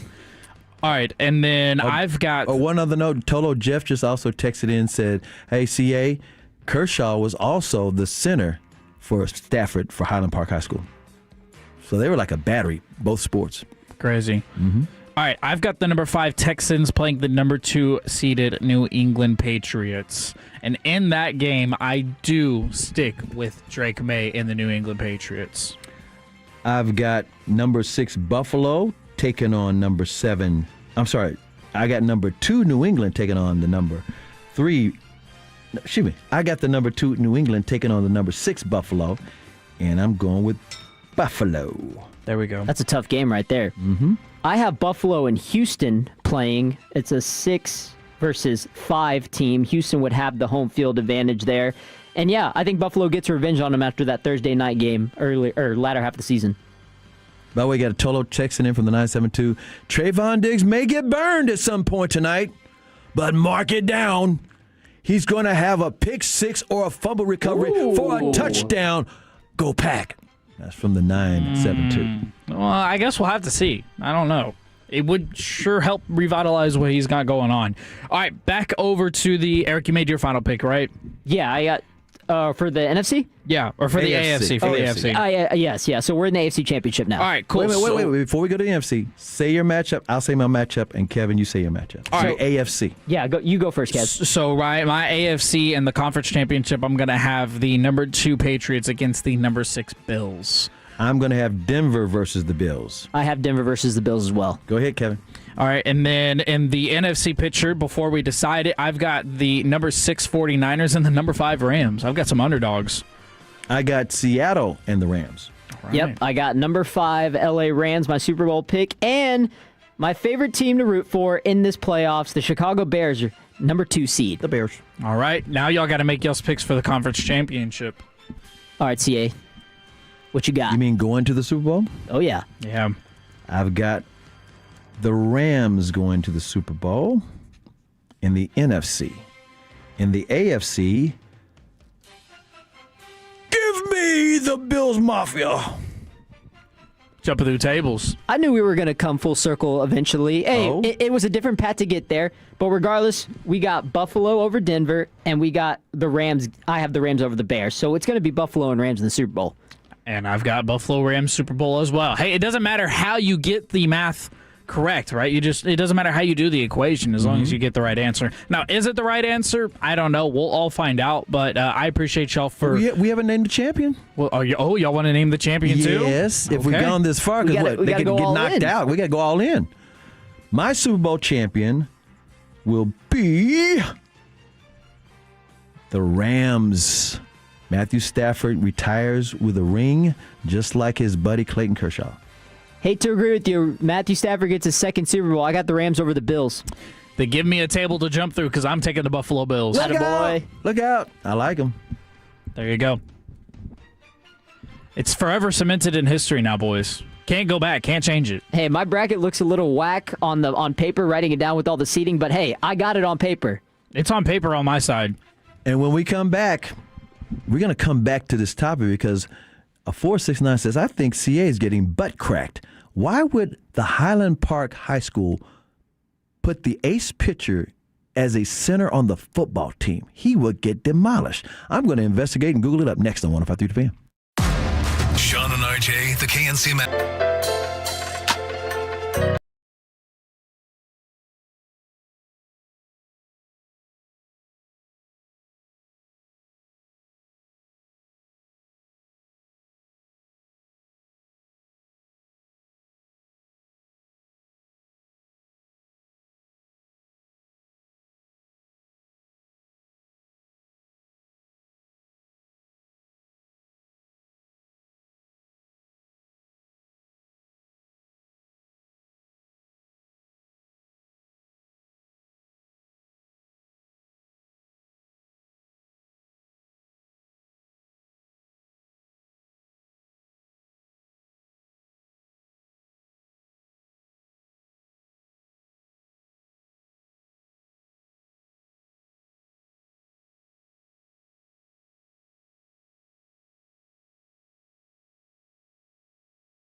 M37968. This segment is brought to you by the Frankels. If you get injured in a car or truck wreck, call Frankel first, 214 or 817-333-3333. With Frankel & Frankel, there is never an out-of-pocket cost. They only get paid when you win. Frankel & Frankel, the go-to for car and truck wreck attorneys in Dallas. Thanks, Khaki Kev. Kevin Walker in the Pimp Cup. I'm Chris Arnold, along with our newest fan phenom. His name is Eric Casares. Great job this afternoon, Eric. Great job, Khaki. Appreciate all the Tolos letting us ride shotgun with you and you and you on a very comfortable, cool Saturday afternoon in the North Texas area, Dallas-Fort Worth in particular. 877-881-1053. That is the Frankel & Frankel Injury Attorneys text line before we get into the Dallas Stars and the Dallas Mavericks. Actually, the NBA. The Dallas Stars are up 2-1. Is that in San Jose? 2-1 right now? 2-1 in San Jose with about 9 minutes to go in the second period. Eric, what's the score in the NFL? Start of the second quarter, Puka Nacua said, scoring once was so nice I had to do it twice. 14-0 Rams. Panthers just scored. Just 14-7. got that too. Wow, right when I said that. It's getting interesting. In college basketball, SMU took Duke down to the wire. In fact, Duke outscored SMU the second half 41-40 to show you how close it was. Final score, Duke wins in Cameron 82-75. Duke's number 6 team in the nation. SMU is number 24. TCU is playing the number 1 team in the nation, Arizona, out there in Arizona. And it's halftime. The Frogs trail 43-27. OU is taking on Texas A&M. Scores 48-45 in College Station as we speak. Both of those schools you went to college at, Eric, right? The Eric Bowl. The Eric Bowl. Who are you pulling for? Got to go with the Aggies, man. He's going with the Aggies because they gave him the longest tenure. I went to OU, so I got to say, F you. Boomer. I'm just kidding. I'm just kidding. By the way, we had a total text in just before we finished the first segment asking about, because I mentioned that Clayton Kershaw and Matthew Stafford played football and baseball together at Highland Park High School. And at one point in their careers, they were the highest paid player of each sport in the NFL and Major League Baseball. And they also have won a championship each. Clayton Kershaw with the Dodgers a few years ago at Globe Life Field. And with the Rams, Highland Park's own, not Clayton Kershaw, you're talking about Matthew Stafford. Stafford won his Super Bowl playing with the Rams. Well, I said they could both go out winning championships and retire. Kershaw is going to retire. He just won with the Rams when they beat Toronto back in November. And we had a total text in that said, did you know, because I mentioned that they were a battery together in baseball, that Stafford was Kershaw's catcher in baseball. Kershaw the pitcher, Stafford the catcher. And they were center. Tolo said Kershaw was the center. Tolo Jeff said he was the center for Stafford as he was playing football as the quarterback. And then someone texted in and said, I think you're getting butt cracked, Chris. Why would Highland Park put an ace pitcher in its center on the football team? He'd get demolished. Well, it turns out, and I said, I'm going to Google this up, and I found out. It turns out it's true. Clayton Kershaw played freshman football at high school football at Highland Park with Matthew Stafford. He was snapping the ball as the center as Stafford was the quarterback before he focused on baseball. And it turned out to be the right move for both because they both went to the pros. So it turns out that is a true story. They were batteries in both sports. Catcher, pitcher, center, quarterback. They look like they could be related, don't they? Kind of, sort of, but not really. I They both see it got a the little bit. scruffy beard. Yeah, maybe a little bit. And the other ironic part about those championships they've won in the same city, L.A. Isn't that crazy? I'm talking about the teams they play in L.A. Now, hopefully Luka can bring them one now. Luka Doncic? Yes. Oh, I thought you were saying Puka Nacua. Oh, no. I'm talking about, yeah. So you're switching stories here. Let's go ahead and get there. Let's go around the NBA. Let me start out by saying the Dallas Mavericks are playing the Chicago Bulls this evening, and Anthony Davis, who is from Chicago, will not be playing that game. You probably heard by now he's got an injured hand. Some ligaments in his hand. They say if he has zero surgery, he'll be out for a couple of months. He's weighing all of his options, getting other opinions to see what's the best decision to make. In the meantime, just keep this in mind. As everybody's like, oh, man, he can't stay healthy. We're going to trade him. And Atlanta had an offer on the table. They just traded Trae Young to the Wizards. That just messed up everything. You do not know what his value would have been at the point before he hurt his hand. And the Mavericks had already said they may take this thing into the summertime before they decide whether, he stays or if they trade him, because the value might even be higher in the summer.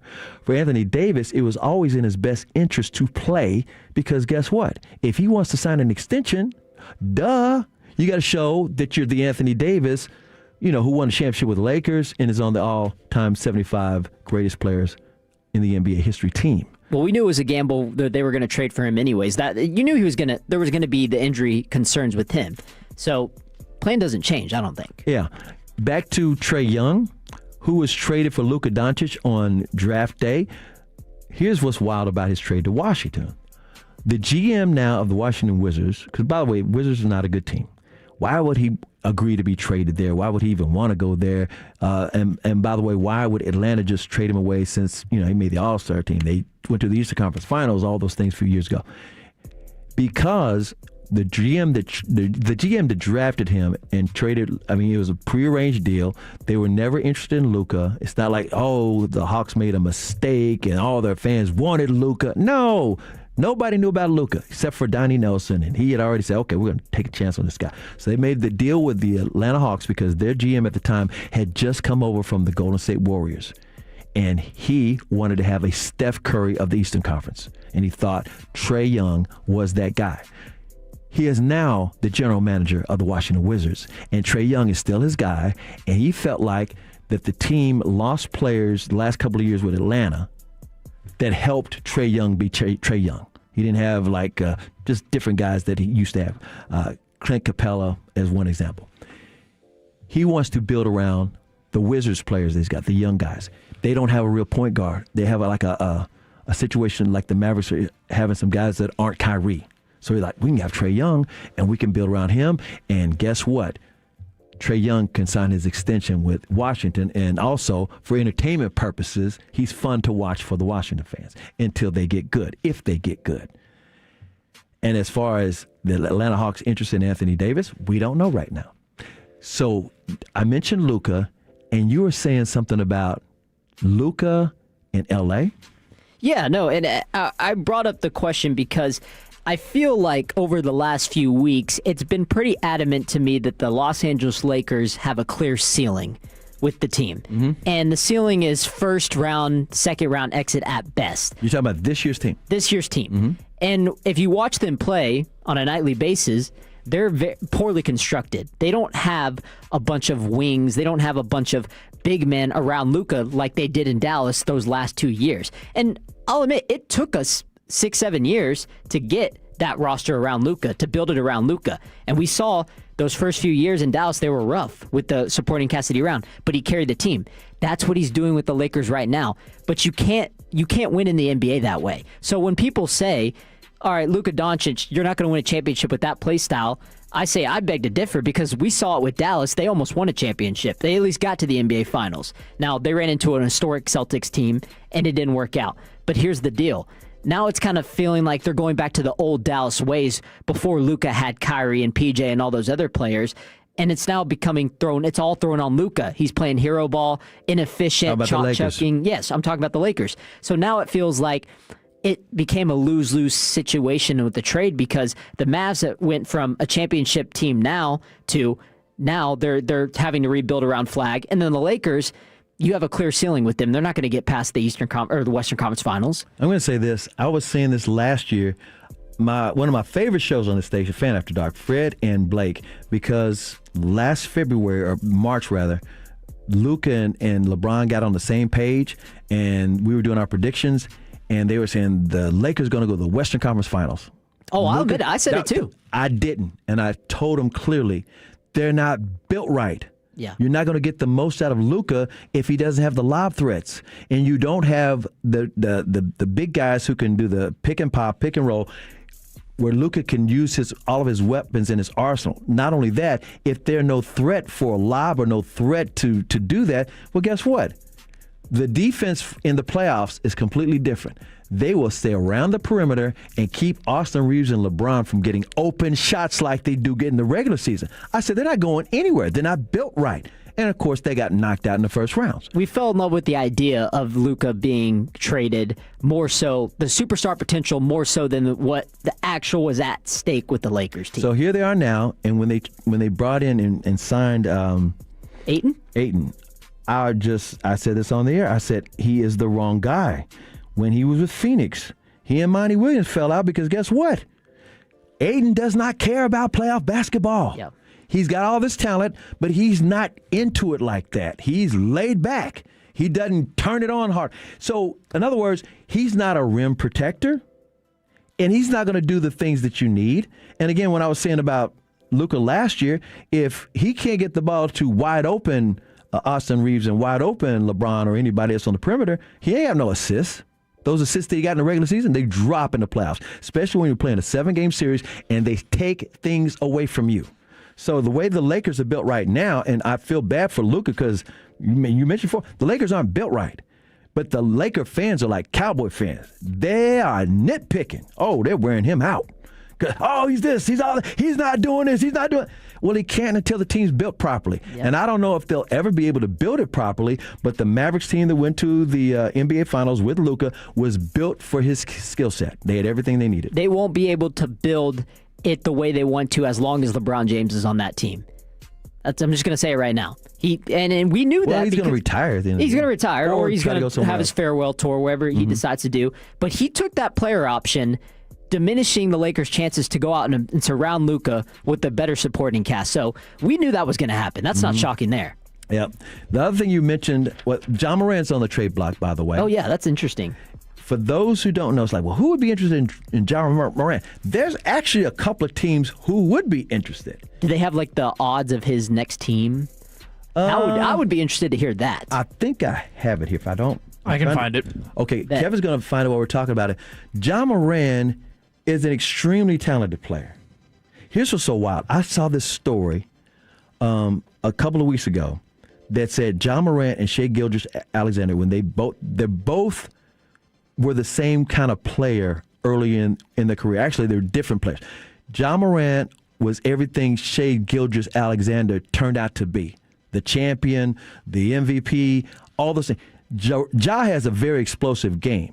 And when he was younger, and they're both not that old. I think both of them like 26, 27 years old, 25, 26, something like that. They're young. They're in their 20s. But John Morant was explosive. He had everything. He had the endorsements. He had everything because his game was so exciting. And then he got derailed by all these off-the-court things. The guns, everything else, just everything. With Shai, he was just the throw-in for the Paul George trade. And he really wasn't showing much, and Oklahoma City wasn't a really good team. They're getting good. They're young. And he quietly took Ja Morant's spot. Yeah.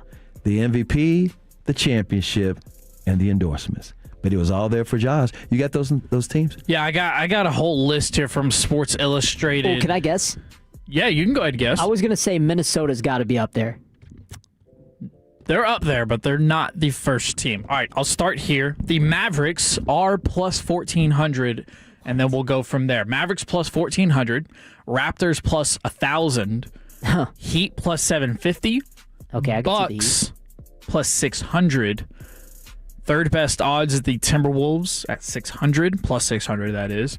The Kings plus 400, and then they hit the fact that he just stays with the Grizzlies plus 160. Okay, so no Houston Rockets up so there. Technically, the team that he is best odds to go to next is the Kings. The Kings. And I can see that they want to put butts in seats, and they're a team that's kind of in flux, and they don't know who they are. I'm surprised that Houston's not on there because I feel like they're in desperate need of a point guard after Fred's the loss gonna be of back Fred. next year. Yeah, but you mean for now? KD's 37. But like this, I don't know if they trust him. Maybe not. It's hard to trust him. That's all. Nobody can. It's a shame because he wasn't that guy growing up. All of a sudden, he gets into the NBA, and all of a sudden, he started acting like somebody that he's not. You follow what I'm saying? It's almost like, who is this guy? Well, all these off-the-court problems. He used to have none of that. Yeah, some of those other teams are weird. Like, I don't even know if the Bucks have the assets to trade for John Morant, unless Memphis is just like, whatever. They just threw them out there because people will bet, and the bottom line is they want to do something to keep Giannis happy. Even though Giannis says, I'll never ask for a trade, they're going to try. They don't have a real guard, so to speak. Man, Giannis is a good dude. Yeah, he really is. All right, you got a Stars update? Yeah, Stars tied now 2-2 in the second period. The Sharks, never mind. Just got another update. I was going to say here. 3-2. Stars took the lead. 2-1 in the second period. The Sharks have scored 2 goals, but the Stars just got another one on the board, 3-2, going into the third period. Very good. Coming up next, we're going to go back to that college football championship game. It is so unique. I'm going to give you some more details on what makes Indiana versus Michael Irvin and that turnover team PTA. Next on 105.3 The Fan. Best Buy windows inside.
If you're in the market to upgrade your vehicle, get to Classic Chevrolet and Grapevine, the back-to-back #1 Chevy dealership in the world. They've got more new Chevys than anyone, all priced to sell. Silverados, Tahoes, Blazers, Malibus, Equinox, and more. Visit ClassicChevrolet.com. This is Texas. This is Classic Chevrolet. Together, let's drive, relax, enjoy the difference. Based on new Chevy registrations 2023 and 2024.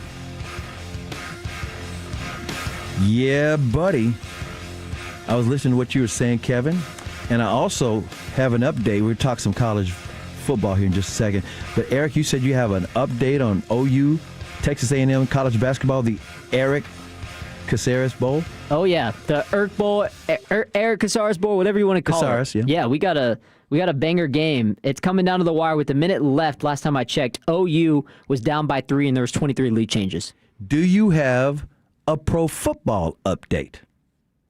Last time I checked, just talking about the Rams. The Rams were up 17-7 with 2 minutes to go. At 2:44 officially, 17-7. So Carolina still got hope. I'm just kidding. I just don't give Carolina a lot of credit. Happy for Rico Dowdle, got to go to the playoffs, but Bryce Young, I'm glad he had a nice season. But just you know what I'm saying. I heard that Cam Newton was going to be at the game. Yeah, he was pounding. He was doing the keep pounding thing or whatever. Very nice. Yeah, he's a legend. By the way, an update: the Rams just punted away to Panthers, so 2 straight 3-and-outs, and it looks like they might have just recovered the ball again. 17-7. Uh-oh. Do you have an update on the Stars? Yeah, so we are now going into the third period, 3-2, same score as I gave out last time. The Stars got a very late goal in the second period, but 3-2, they hold the lead going into the third period. Well, as I always say to the Tolos, thank you for letting us ride shotgun with you and you and you, because we're going to keep you updated. And we know everybody's not camped out in front of a TV, whether it's at home or you're at a sports bar someplace. I also saw this stat. It was the craziest thing. It was a survey. And they're saying, do you enjoy going to a sports bar by yourself, just having a cheeseburger and a beer, or just watching it by yourself? And it was overwhelming. And guys were texting in why they prefer it that way. Oh, yeah. I love it. I mean, yeah, me too. I would go to an Irish pub, drink a beer, and sit there and watch a UFC fight any day of the week by myself. So many people said that's the best way to do it. You don't have to, you're not distracted because you don't know all the people, but you're in a crowd, you got some ambiance, and you're not lonely. You're just alone. And you can eat whatever you want, and nobody's nitpicking you about eating all the food or touching all the stuff on the food. And who cares if they do? Thank you. Kevin, you agree? Is that one of those things? Where you like to go to a sports bar alone and watch the games and eat your food and drink a beer or whatever? I am not big on going and eating out alone. I'll go with you, Kev. So I'd probably, we're talking about a sports bar watching a game. Yeah, no, I take that as an opportunity to invite my dad. Hey, let's go catch a game. We'll have a couple of drinks, we'll eat some burgers, whatever have you. That's probably an opportunity where I'd invite my dad to go out and watch some ball. All right. Well, all I know is next week at the college football playoff game. By the way, I'm Chris Arnold, Eric Caceres, and Khaki Kevin Walker in the Pimp Cup. We've been enjoying this afternoon. I hope you guys have been having a lot of fun too. 877-881-1053. That is the Franklin Injury Attorneys text line. I was talking about the college football playoff and when they play that game next weekend. I cannot wait because it's so intriguing. There's so many layers to this thing. This is what's so wild about it. The Miami Hurricane are hosting the college football playoff. That don't happen. It might happen in the NFL, but it don't happen in college football. And people are like, when did they come up with the Hard Rock, Stadium to be the site? In 2022? Miami was not even nothing in 2022. I asked this question earlier. I said, which team, if they win the championship, whether it's Indiana or Miami, who's going to get the most money? Because it's going to be a different amount of money. And Kevin, you mentioned what you thought about Miami. What did you say? It was about $20 million? Yeah, about $20 million, and Miami's going to get to keep all of it. And Miami is a member of the ACC, same conference as SMU, and SMU did beat the Canes on the hilltop in the middle of the season. The ACC says no, the team can keep it all. That's their conference rule. Big Ten, I know we're gonna split it up. We're gonna split it up all the ways. So Indiana's going to get a chunk, and I think it's more like $4 million or $5 million, something like that. But Indiana being there, they're making an argument that they could be the greatest team of all time. I'm talking about the greatest college football program in all time. They're trying to not only win their first national championship, but they will be the first team in college football history, in FBF history, to go 16-0. Nobody's played that many games and go undefeated. Nobody. By the way, they were the second losingest program in FBS history, losing 715 games at one point. The other side of it again with Miami, how many years has it been since Miami won the national championship? Do you know off the top of your head? I know you know it's been a while, right, Eric? It's been a long time. Take a guess. Take a stab. Nobody's going to blame you for that. 83. No. It was not that long ago. Not that long ago? It's only been 23 years. They won it in the early 2000s. In 2022? Something like, well, it was 23 years ago. 2002? Yeah. Huh. So they're trying to win their 6th national championship. I've already told you that the belt to ass, Michael Irvin's belt to ass on that trash can with the uniform of the team that lost. He's trying to do it one more time. Give me a little bit more of that, the whole thing if you can, a little bit more. Not the whole thing, but as much as you can. This is Michael Irvin on the sideline of most of these games. This is the last one when they knocked off. We are going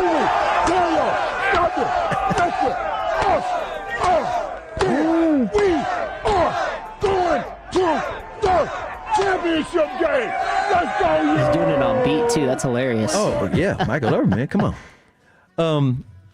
Here's the other thing about it. And by the way, I want you to give me the last 20 seconds live, Kevin, or at least in my ear. And what I was going to say was this. Mark Cuban, I mentioned earlier, the Mark Cuban versus Michael Irvin, make it kind of local angle.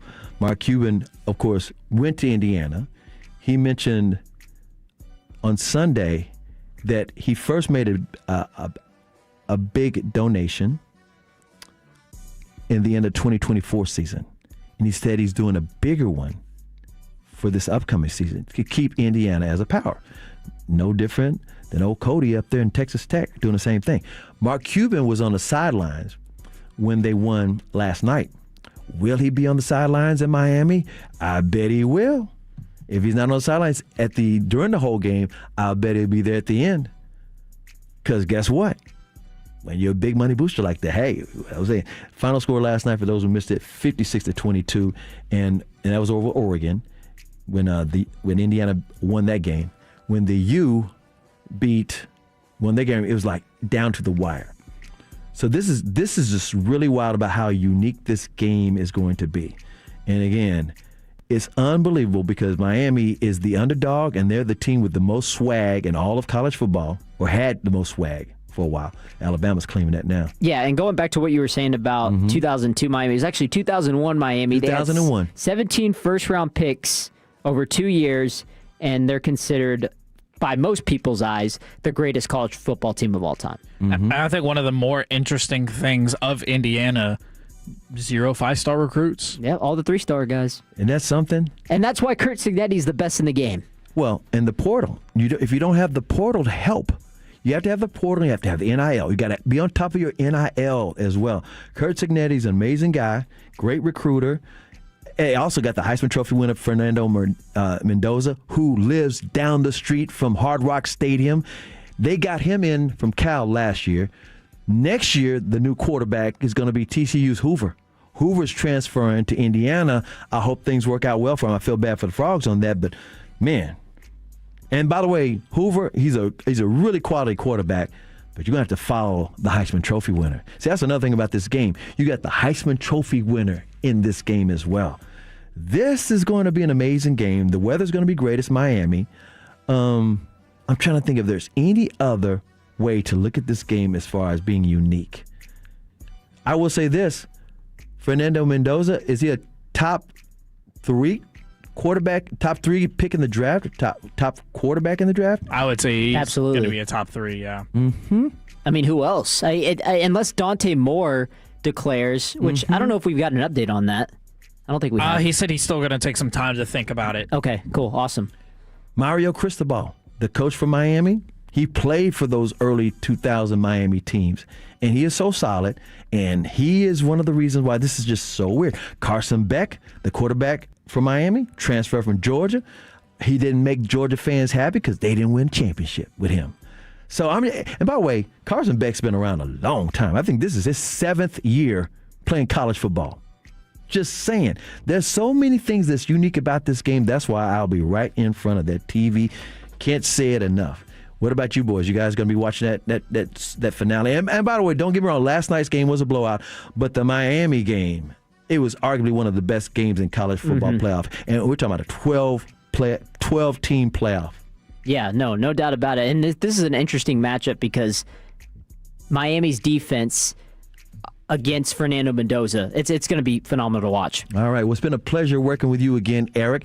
Listening for you to be more and more on the airs because you're the fan phenom. Kevin and the Pimp Cup, as always, appreciate all of your fine work. And for all the Tolos out there, hey, we can't do this without you. There's no us without you.